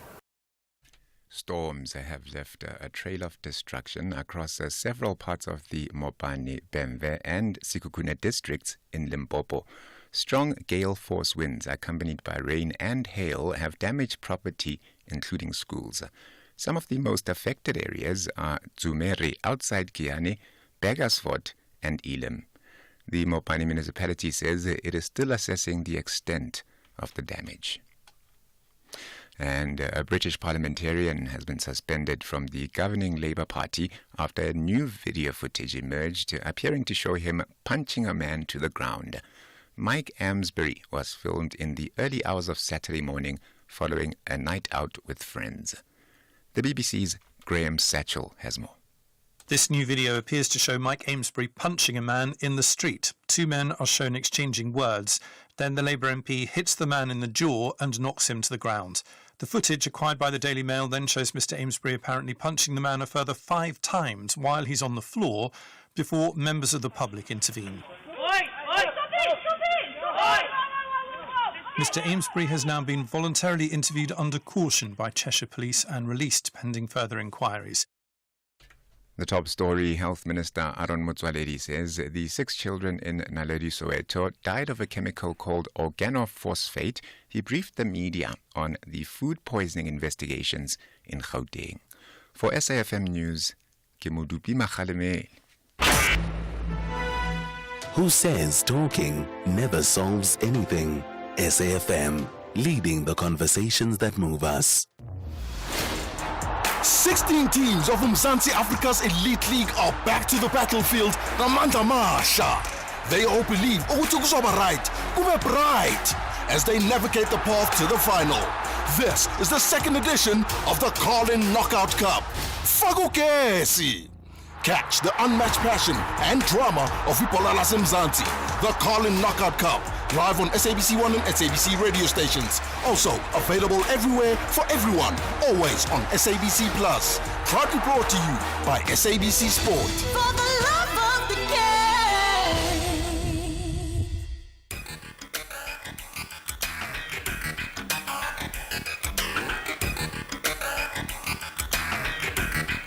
The Talking Point with Cathy Mohlahlana. Weekdays, 9 a.m. till midday.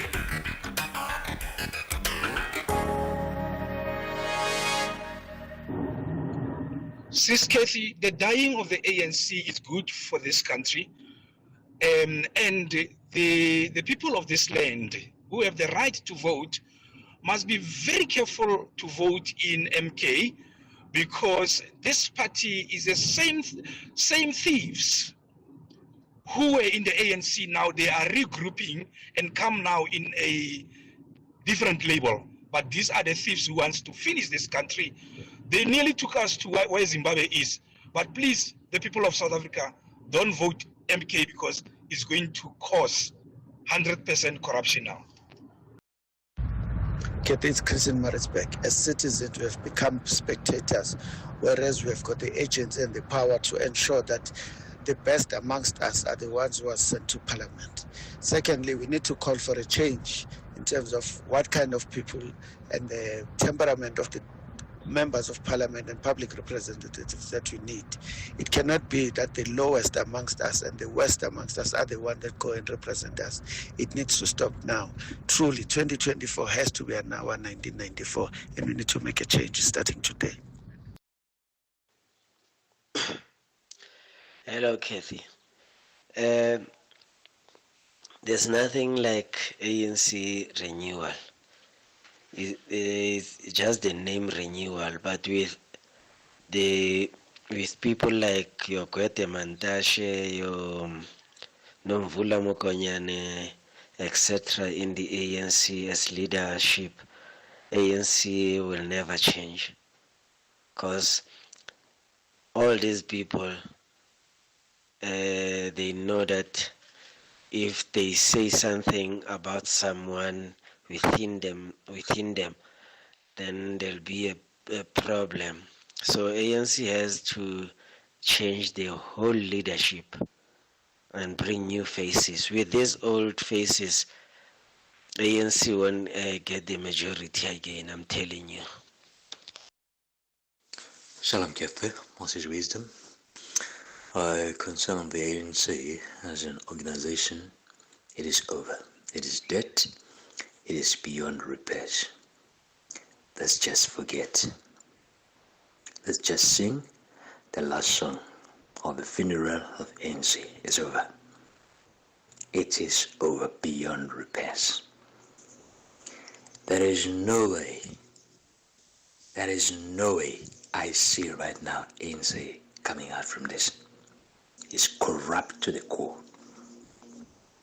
The only way, maybe, if the president can before the nation stand and repent and be true and resign and face the music, I think maybe there can be a light there. But now, forget, it's over. Thank you, bye. All right. Well, speaking of the ANC, the president of the party currently giving the concluding remarks at the end of this 4-day NEC meeting. I'm going to take you there just for a couple of minutes, and then when we continue with the program, we're going to look at that issue of rental escalations. That will be our final talking point for this morning. And today we have Comrade David Makura, who is a dynamo, a real driving force, even as he's wearing a suit and a tie today, looking like a real principal.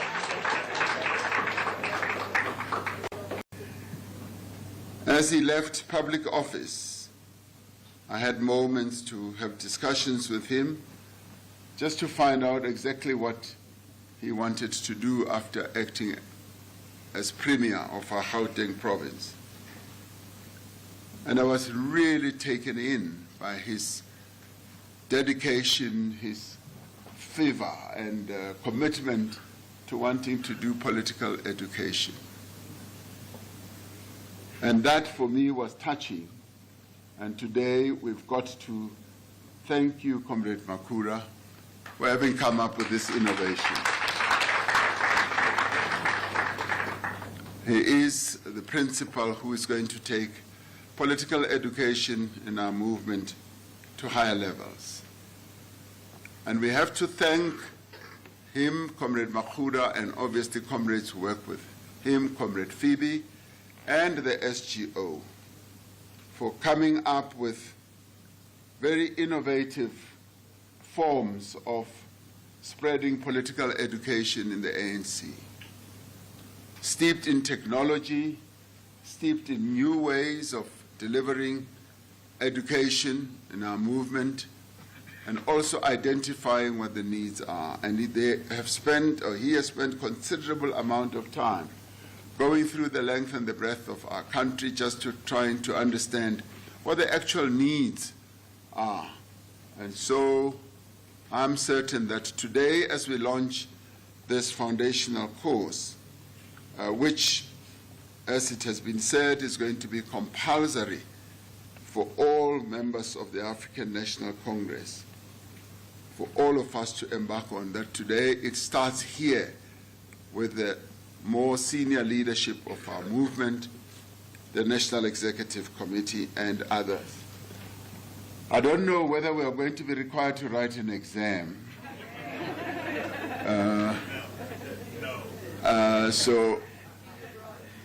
Well, thank you for saying that, because I did want to say that pass all must actually pass one, pass all.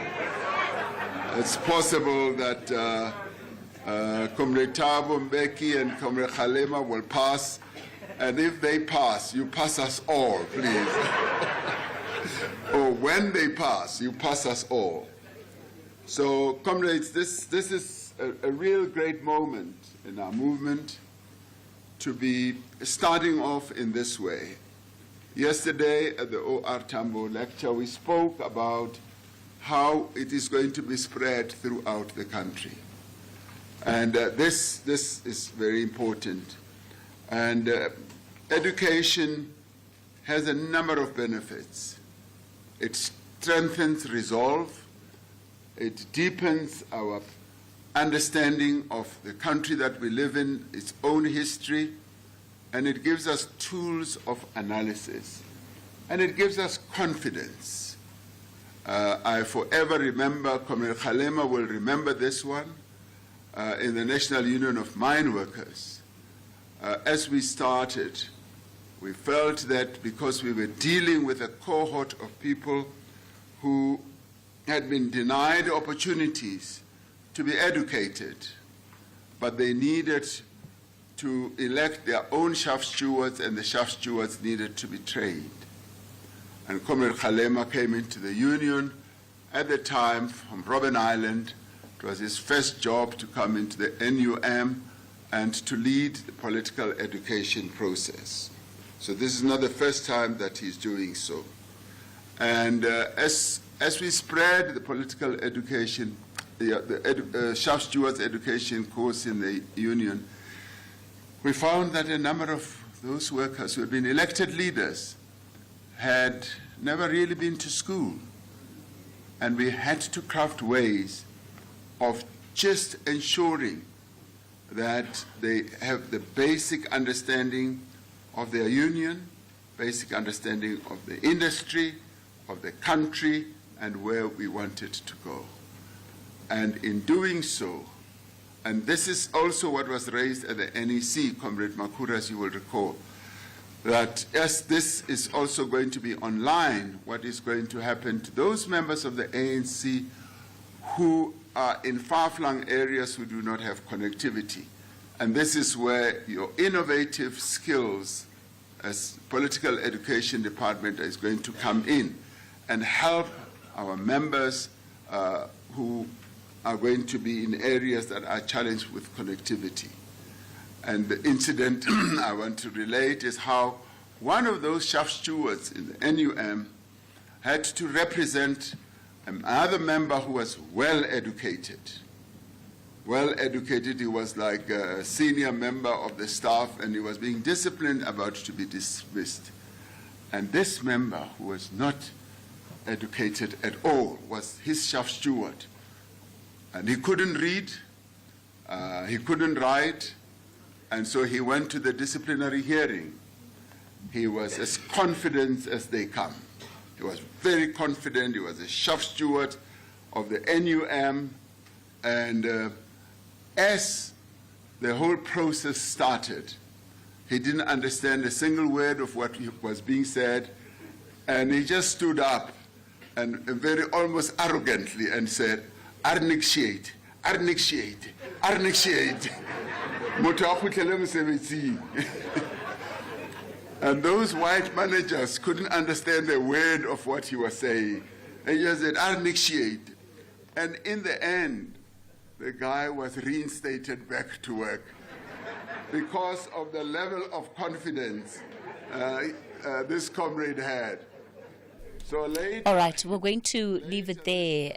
This is the president of the ANC, Cyril Ramaphosa, giving his concluding remarks then at the end of that 4-day NEC meeting. We're seeing also some of the leaders, or should we even say the elders of the ANC, part of this particular meeting, beginning those reflections on the O.R. Tambo lecture and just what it means in this moment for the ANC to get it right in terms of their own need to reform and to change based on the findings of the diagnostic report that the NEC dealt with over the last couple of days. All right, we're going to leave it there with that particular conversation for now. When we continue, we take a look at rentals. What is happening in the property market in as far as it relates to rentals? What do tenants and landlords both need to know? We'll find out shortly. The Talking Point with Cathy Mohlahlana. Weekdays, 9 a.m. till midday. Well, according to the latest TPN quarterly report, tenants are still paying their rent and mostly in good standing. This is despite some of the financial pressure that many people are feeling. The Property Monitor shows 83% of tenants are paying their rent on time. This is for the second quarter of 2024. Let me welcome onto the show Valdo Marcus, who is Industry Principal at TPN Credit Bureau. Valdo, good morning. Good morning, Cathy, and good morning to your listeners. Palesa Ngweyama is founder and principal property practitioner at Ilanga Properties. Palesa, good morning. Morning, Cathy. Sbunyati is a sustainability practitioner at Isakombe Assets and co-host of Ubuntunomics podcast. Sbu, good morning. Good morning, Cathy. Good morning, Waldo and Palesa. Thank you.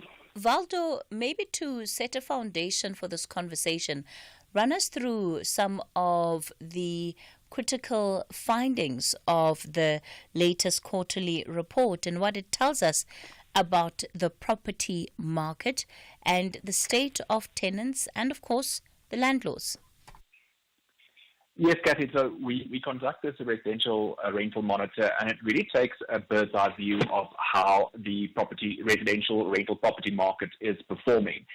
As you said during the introduction, tenants in good standing, those are tenants that have met their full rental obligation by the end of the month. They are then marked as a tenant in good standing. That was sitting at 83% for quarter 2 of this year, and it's slightly up from our previous quarter where we're sitting at 82.3%. Tenants are and remain committed to ensure that they meet their rental obligations. Of course, there's certain nuances within that overall national. We see certain rental value bands performing better than others. Another key insight from this is the movement that we've seen in the rental market distribution.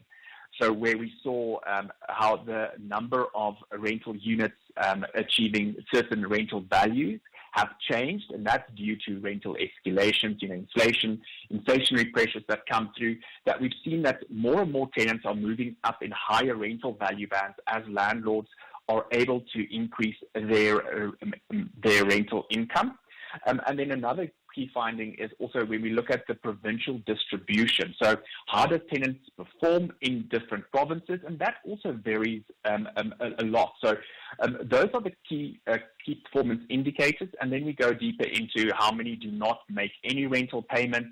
And then once a year, we also publish the TPN Squat Index, which then looks at tenants that have not made any rental payments for 3 consecutive months, and then still in occupation in the 4th month. And that really speaks to the risk that landlords specifically face.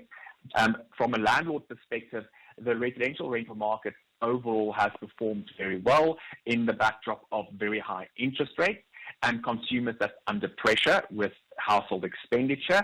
And therefore, we've seen a slowdown in the number of properties that's being sold over the past couple of quarters, but we've seen a good and strong demand for residential rental properties. Let's look a little bit closely, Valdo, at these value bands. So in which value band do you have the highest risk of non-payment? The highest risk of non-payment sits in the lowest rental value band, so those units that achieve a rental income of 3,000 Rand or less a month. And understand that it could be a single unit or it could be an individual that rents a room or a portion of a cottage. As long as they are classified as a tenant, then we see them as paying 3,000. We see them as a data subject, and that is the 3,000 or less a month. So they are sitting at 70.4%. So that's well under the 83 national average. We also see that those paying between 3,000 and 7,000 Rand a month, they were sitting at 82. So they are the second worst performing tenant population when it comes to good standing.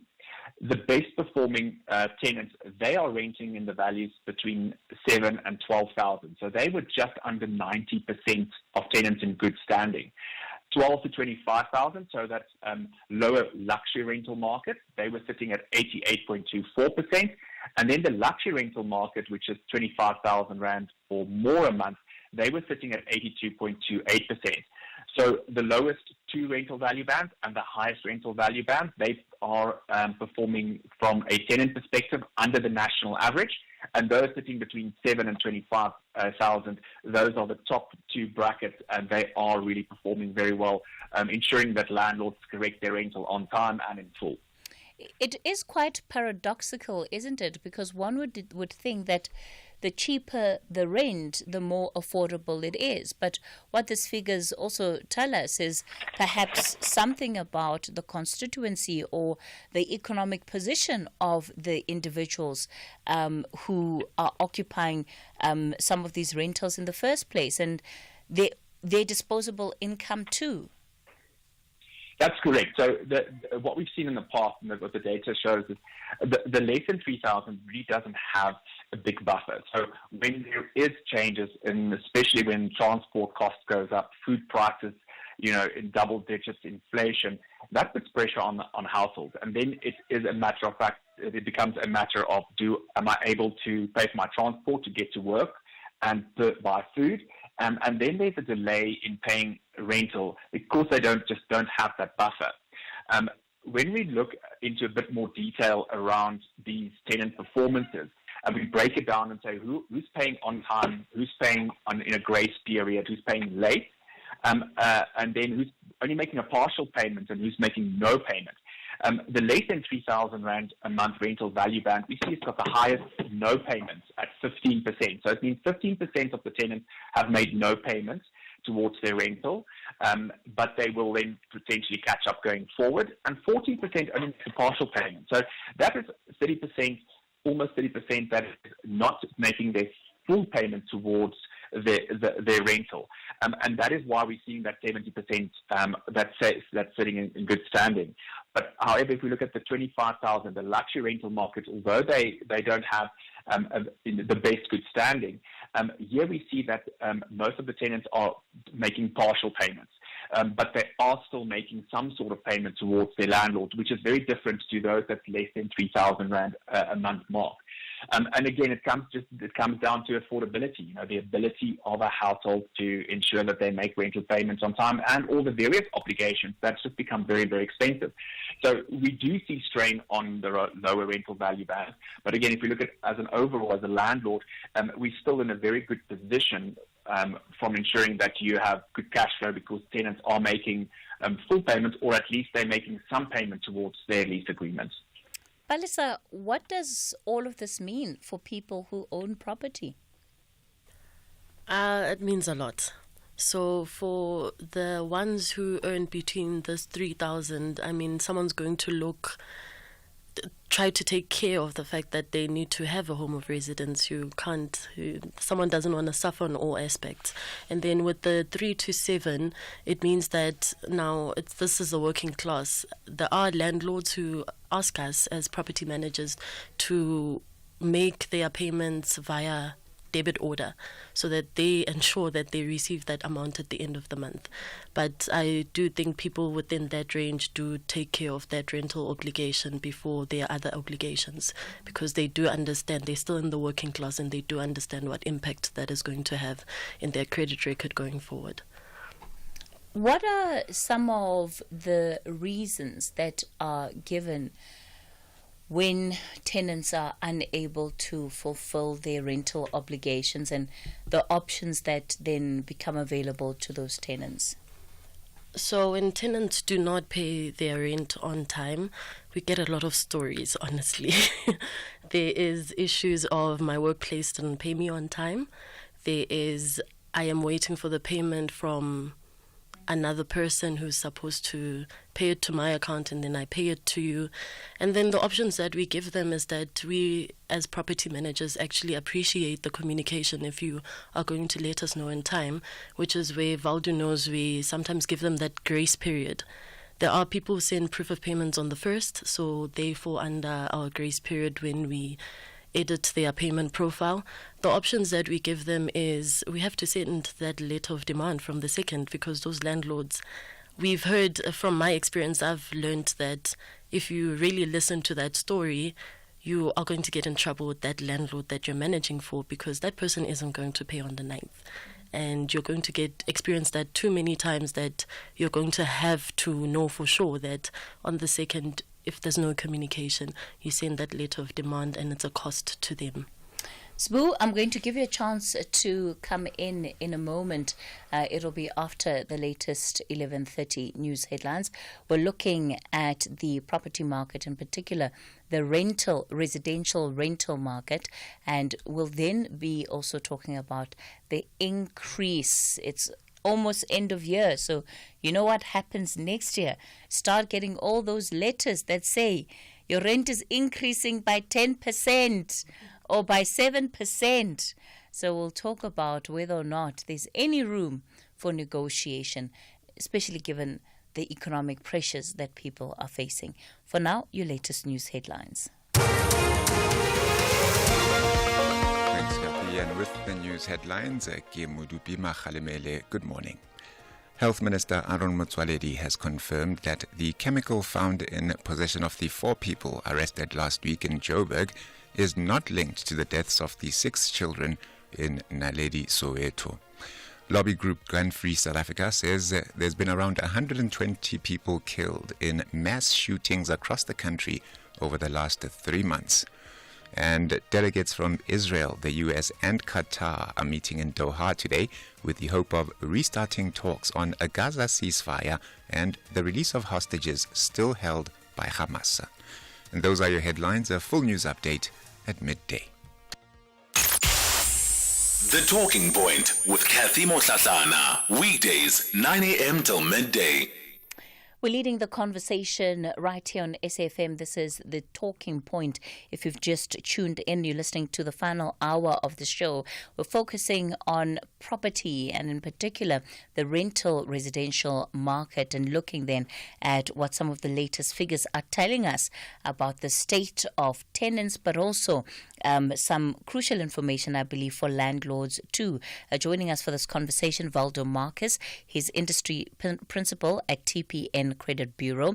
Palisa Ngweyama is founder and principal property practitioner at Ilanga Properties, and Zbu Nyati is a sustainability practitioner at Isakombe Assets and co-host of Ubuntu Nomics. So, Zbu, ultimately, our economics, of course, on a personal level, plays a very big part in terms of where we live, how much we can afford to pay for our rent if we're renting on a month-to-month basis.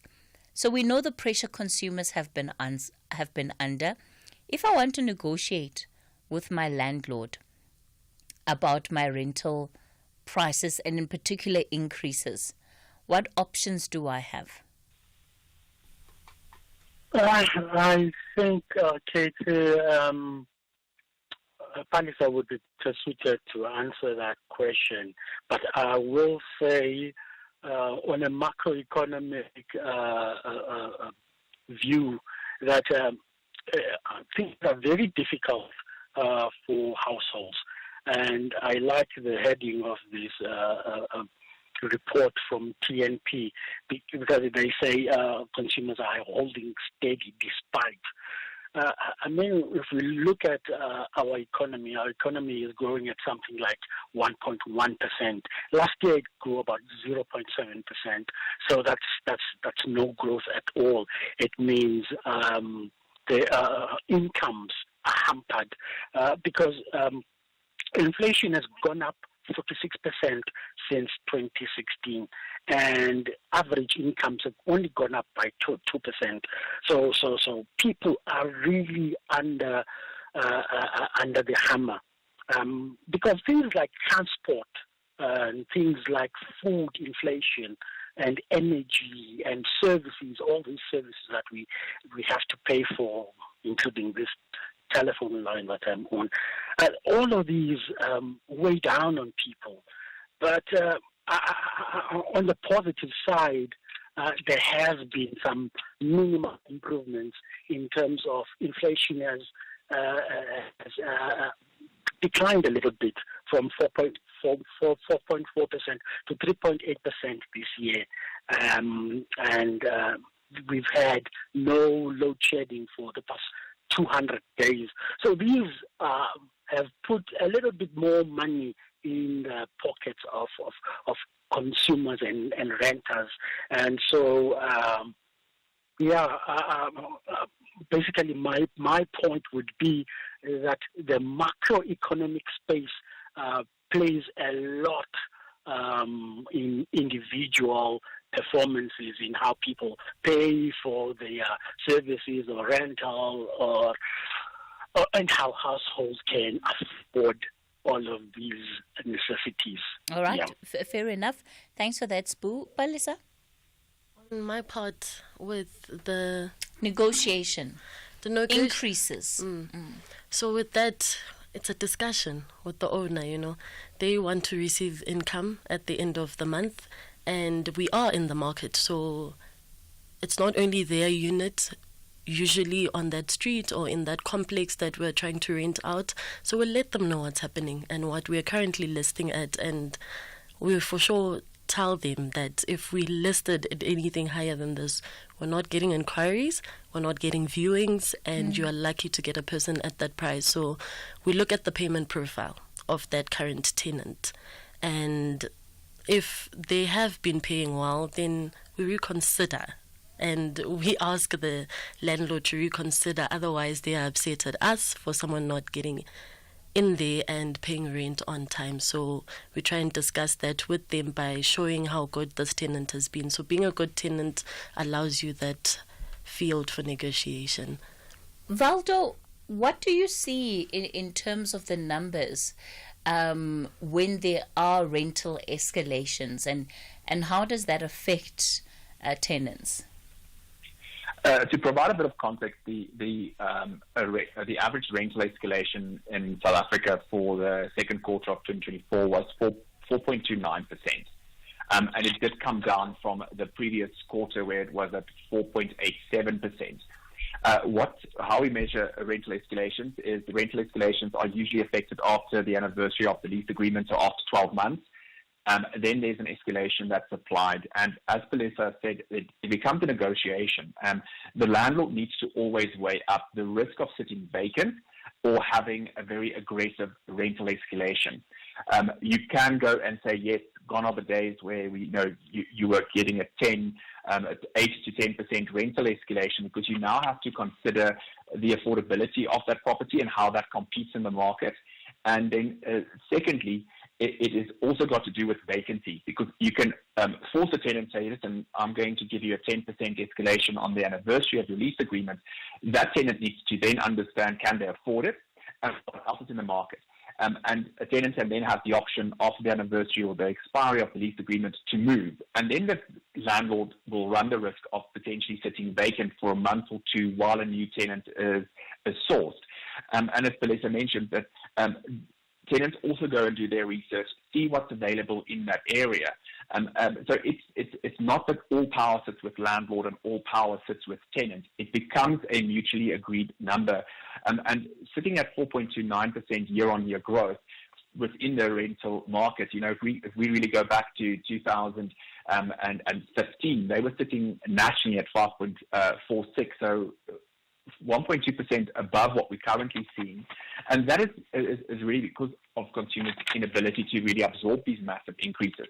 And again, if we can really break it down into the various rental value bands and see how rental escalations are applied. And we can then also look at vacancies, and we see where aggressive rental escalations are applied for a couple of quarters, we start seeing vacancies going up. Where rental escalations are more moderate and in line with slightly above inflation, we see vacancies at the lower end of the spectrum. So it's really about having that two-way communication and a tenant reaching the end of their lease agreement to engage with the landlord and or the managing agent. And the managing agents have a lot of information, understanding the market. It's not that they see it as a holistic space. It's really good to tap into that knowledge to understand, can I achieve a 6 or a 7% escalation, or can I achieve a 4 or 5% escalation? And yes, landlords are under pressure. The cost of debt has increased due to the interest rates. Maintenance repairs is also double-digit inflation. So the cost of maintaining a property, rates and taxes, levies, etc., have increased well above the 7% mark over the past couple of years. So it's also a balancing act to ensure that the landlord still makes returns, and they have kept escalations relatively low to ensure that their properties are still occupied and they still receive that cash flow. We do see, as you're saying, landlords that are trying to maximize on whatever rentals that they can get. But is there a range? Valdo, I'm listening to you around, sort of the median being 4.29% in terms of rental increases. And then I listen to some of the voice notes that we get. That's not what landlords are asking for. Landlords are asking for between 7 and 10% increases on a year-to-year basis. So as a tenant, what recourse do I have? And can I say, look, the average property increase in this country right now is 4.29%. So justify to me why you deserve 10%, which is close on double that rate. Maybe, Palisa, let me give you a chance to come in. Valdo and Zbu, you let me know if you want to respond to this as well. So with that, the thing is, it's the landlord's property at the end of the day. So if they really want to be stubborn, then they have to suffer the consequences. They are not going to have someone there in that property, or they're going to try and relist it at this new rental amount, including that escalation. And we're going to struggle to find someone who might be lucky to, but then it's not going to be market related, which makes it very difficult for them to place someone there. But then we can't fight that landlord, But generally, Palisa, when it comes to tenants, they are very vulnerable in their situation, and they know that they need a roof over their heads. So if somebody's salary has not gone up with the inflation rate and they're still in the same rental property, they're paying significantly more today in 2025 than what they were paying in 2019. Yes, that is correct. So people end up deciding to downscale because if you find a stubborn landlord who doesn't want to negotiate this escalation with you, I've had landlords who negotiate that escalation looking at that tenant's payment profile. But there are some that tell you that, no, I want this amount because my interest rate has gone, my bond amount has gone up, and you're like, yes, it has, but there's no property renting for this much in this complex. And then the tenants have to end up downscaling because now they can't afford this escalation, and that's the sad part. But they don't really have recourse unless they choose a different property. They might even end up finding a property that's similar to that one in that exact location, But with the landlord who actually understands that they can't, they will sit empty, their property will sit empty with this escalation. All right. Sbu, anything you want to contribute before I bring in our listeners? Yeah, I would say we have to look at landlords as investors, because that's what they are. And to them, the first thing that comes to mind, as Pastor just said, is the cost of capital, and Valdo also touched on this. So they've got to look at the net returns, and at a prime lending rate of about 11%, their net returns are under pressure. And then they've also got to look at things like municipal rates and the high cost of things like electricity. I mean, ESCOM right now is asking for something like 34% an increment, which will have a knock-on effect on municipal rates once again. So landlords are not looking at something like 4.2%. They're really looking at above 11%, and so they try to bring it down to say 9%. If they give you 8%, you're lucky. So they're looking at the cost of money. And I think that's a very fair reflection, Sbu. Valdo, we don't, again, just back on that rate, we don't see landlords playing around the 4.29% rental escalation. So that 4.29% is the net effect of various negotiations. So I'm just using an example. You've got a rental property that's at 5,000 rand. You want a 10% escalation. On paper, it will go up to 5,500 rand a month. But as Valesa said, that 10%, that tenant might decide, I need to downscale or I need to move. Then going back into the market, they might be achieving a 5,100 or 5,200. And that then brings that, call it that 9%, which was in the lease agreement, or that 10% that was in the lease agreement. What is the real effect of rental movement is that 4.29%. It's also very important to note that the 4.29% looks across the entire South Africa.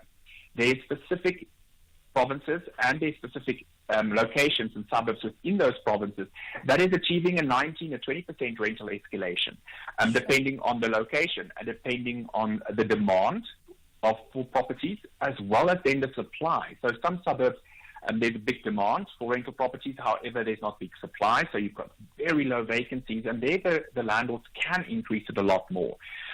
So, for instance, in the Western Cape, we've got rental escalations on average sitting at 7%.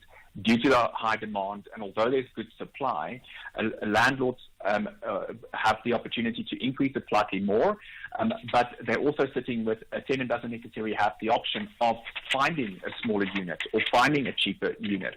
While in Gauteng, it was sitting at 3.32%. But again, this is the real impact, or the real numbers when it comes to what is being loaded on the bureau. And how we've seen landlords also adjusting their rental stock to speak to the market that attracts the right tenant that is willing to pay and that is able to pay their rental. All right. I'm going to ask that we leave it there for this morning. We are completely out of time. Thank you to all of our guests for sharing their insights on this issue. Valdo, Palesa, and Sbu, we're really grateful. It brings us to the end of the talking point for this Monday morning. The show, of course, back with you again tomorrow between between 9 and midday, 9 and 12 o'clock. Thank you. Stay tuned to SAFM. We'll be back with you again tomorrow. Goodbye. If you think you cannot afford a lawyer, think again. Clientele Legal has made professional legal services affordable for you. Whether it's a civil, criminal, or labor-related matter, we have a nationwide panel of attorneys standing by to assist you. SMS SAFM to 32195. That's SAFM to 32195 and we'll call you back. Clientele General is a licensed non-life insurer and an authorized FSP. Standard rates and terms and conditions apply. What's going on, everybody? You want to catch the Psalmist 2nd of November, 7:30 is all the red carpet action. We don't come through looking like that when the night arrives. 8 p.m. main show only on SABC 1. Ngeke wasikhona. Asibonge. Celebrate 30 years of music with the Summer Awards. Saturday 2 November. Yellow carpet starts at 7:30 p.m. and the main awards at 8 p.m. on SABC1.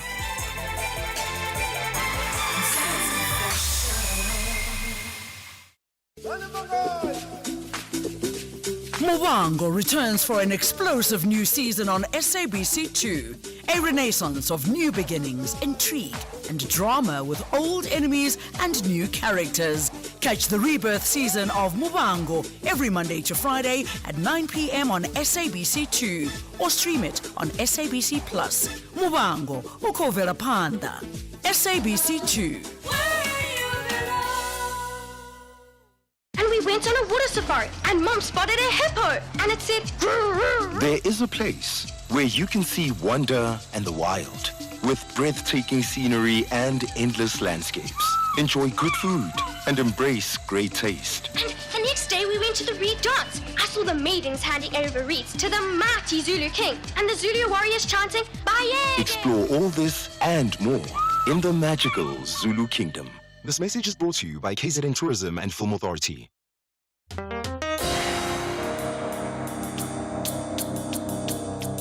The book reading. Please note that the views expressed in this book are not that of the station. Listeners' discretion is advised.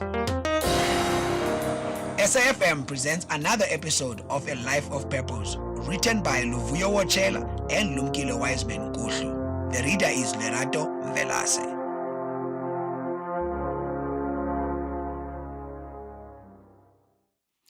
Wiseman, who had been leading the team tasked with drafting the implementation plan and work program for the expanded steering committee, was appointed the chief executive and executive secretary of the NEPAD Secretariat.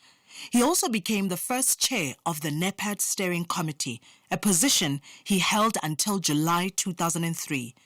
These appointments thrust him into the spotlight, as they meant that his position were the fulcrum of the NEPAD's vision and operations.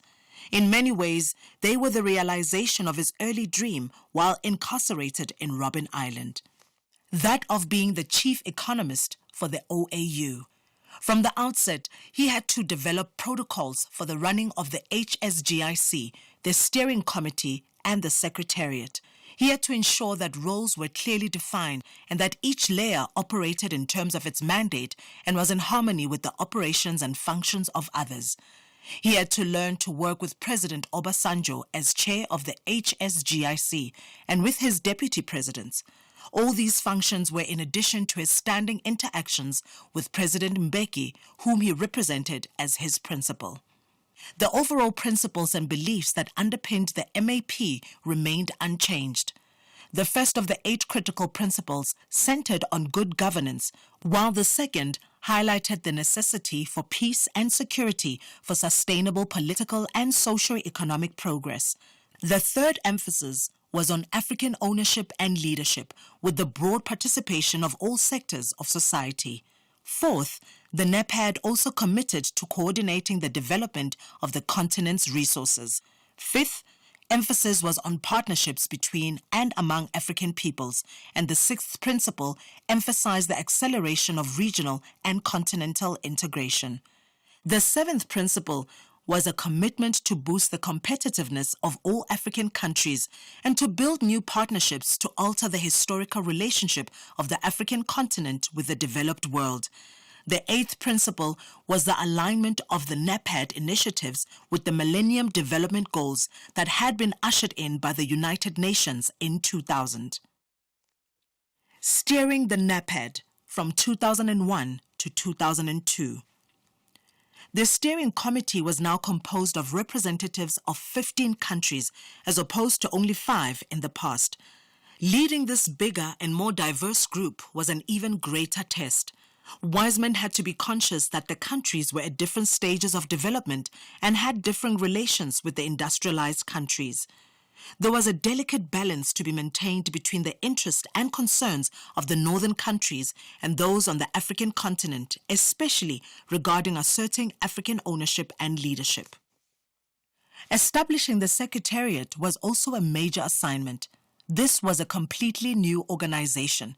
He had to be clear in his own mind about what culture and values should characterize the organization he envisaged. The people he had worked with at the presidency were no longer available, and he had to recruit a completely new team composed of experts not only from South Africa, but also from other African countries. The first person he requested from the South African government was Smunda Mokwena, an engineer who was Deputy Director General in the Department of Minerals and Energy. Wiseman had first met Smunda Mokwena during the Abuja workshop for MAP in June 2001. Although Smunda's area of specialization was infrastructure planning, he had demonstrated a good understanding of and keen interest in the African Revival Initiative. Smunda also had considerable experience in organizing workshops and in working with other government departments. At the beginning of 2001, the Department of Minerals and Energy officially released him to work provisionally for the NAPAD Secretariat. Wiseman also recruited David Malcolmson, who was a deputy director in the Department of Foreign Affairs. Malcolmson, too, had demonstrated much interest in the MAP workshop at Abuja and had thereafter worked closely with Wiseman. By January 2001, Wiseman was able to open the offices of the NAPAD Secretariat at the DBSA in Midrand. Smunda Mokwena, David Malcolmson, and Janet Tate, his personal assistant, constituted the initial team. Soon, the small group was joined by Taninga Shope Lini, a former SABC employee who would serve as the NAPAD Communications Director. The Nigerian government seconded Sunday Dogonyaro to the team, and he became the head of infrastructure. A socio-economist and rural development expert, Richard Mkandariwe from Malawi, became the head of agriculture, and Hespina Rukato, an expert on environmental planning from Zimbabwe, took charge of environment and tourism. The team was completed when a South African economist, Mohammed Jahed, was appointed the chief economist. An Egyptian trade specialist, Karim Khalil, became coordinator of trade and markets, and Abderrahmane Merouane was seconded by Algeria. Later, other experts from a number of African countries would join Wiseman's team in Midrand. Cunningham Ngcukana was also seconded to NAPAD by the presidency in 2003 to replace Smunda Mokwena when his secondment to the NAPAD Secretariat came to an end. A third big trial for Wiseman was the mobilization of financial resources.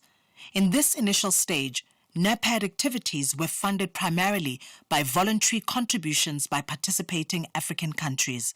South Africa, Nigeria, and Algeria contributed more than 50% of the budget for the first 2 years, and other participating countries contributed about $100,000 each per annum. The only exception was Ghana, which contributed a once-off $500,000. The Nordic countries, Sweden, Norway, and Denmark were approached for support, mainly for program-related costs. Other African institutions, such as the African Development Bank, provided considerable financial and technical support from the beginning.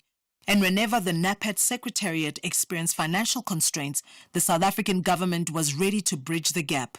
In such cases, Wiseman, as the chair, would consult the Director General for the Presidency, Frank Chekane, and the Foreign Affairs Director General, Ayanda Nsaluba. Most often, problems would be resolved. Voluntary budgetary contributions declined from 2004 onwards, by which time NAPAD became more reliant on external support. The greatest challenge for Wiseman and his team was coordinating the preparation of detailed implementation plans in respect of NAPAD's priorities as outlined in its vision and policy framework document. That work had to be produced within 8 months and presented to the HSGIC by July 2002, a significant date since it coincided with the summit that would endorse the reformation of the OAU and its relaunch as the AU. Fortunately, the expanded steering committee that was established after the Abuja meeting in October 2001 included representatives of the original 3 MAP presidents, which ensured continuity. The steering committee began by focusing on NAPAD priorities. Experts from key knowledge institutions, including African universities, the AU Commission, the African Development Bank, the World Bank, UNECA, the Food and Agriculture Organization, FAO, and other UN agencies were mobilized to reinforce the expanded steering committee and the secretariat. Officials of the South African government also continued their support. They included Bongi Njobe, Alistair Roters, Ayanda Nsaluba, Sipho Pityana, and Maria Ramos, the Directors General respectively for Agriculture, Trade and Industry, Foreign Affairs, Health and Finance. Participation was extended to civil society organizations and business. The NEPAD Secretariat organized workshops that offered scope for civil society activists and experts critiquing NEPAD to engage with relevant leaders. As with the earlier initiatives, there was more opposition and skepticism of NEPAD, and on occasion, mistrust of African leaders.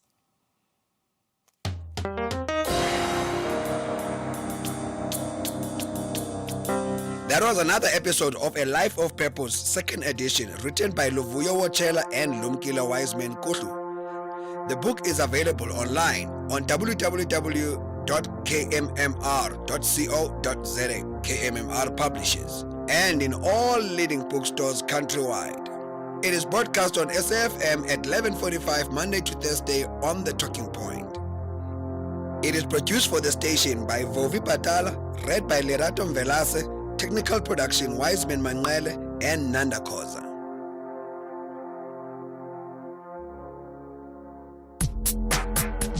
If you're active on social media and love SAFM, we hope you'll take a moment to like or follow our SAFM page on Facebook and Twitter. These are the best places to find all the guest information, conversations, and stories you love from your favorite presenters, along with regular updates from SABC News.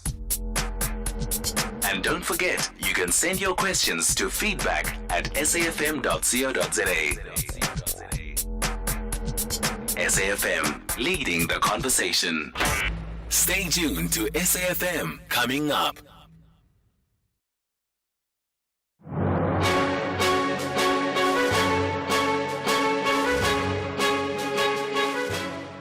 It's 12 o'clock on Monday, the 28th of October, 2024. Very warm welcome to Updated Noon here on SAFM. Leading the conversation, I'm Sakina Kamwendo. Coming up in the next hour.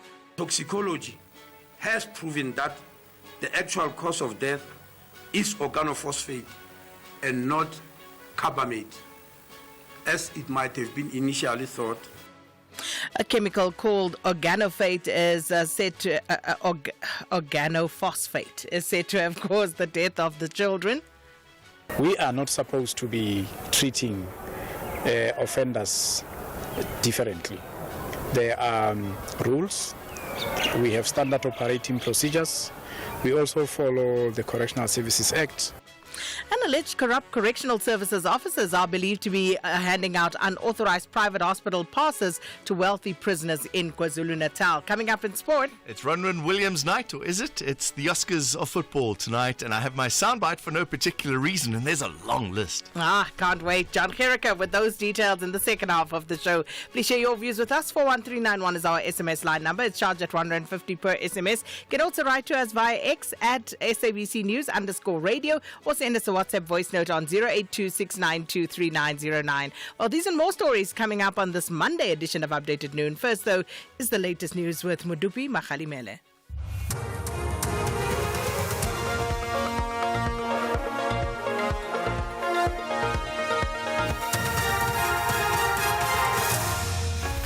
Thank you very much, SK. The top stories this hour, more on the cause of Naledi children's deaths and shocking stats on mass shootings in SA. Very good afternoon. Health Minister Aaron Motsoaledi has confirmed that the chemical found in possession of the 4 people arrested last week in Joburg is not linked to the deaths of the 6 children in Naledi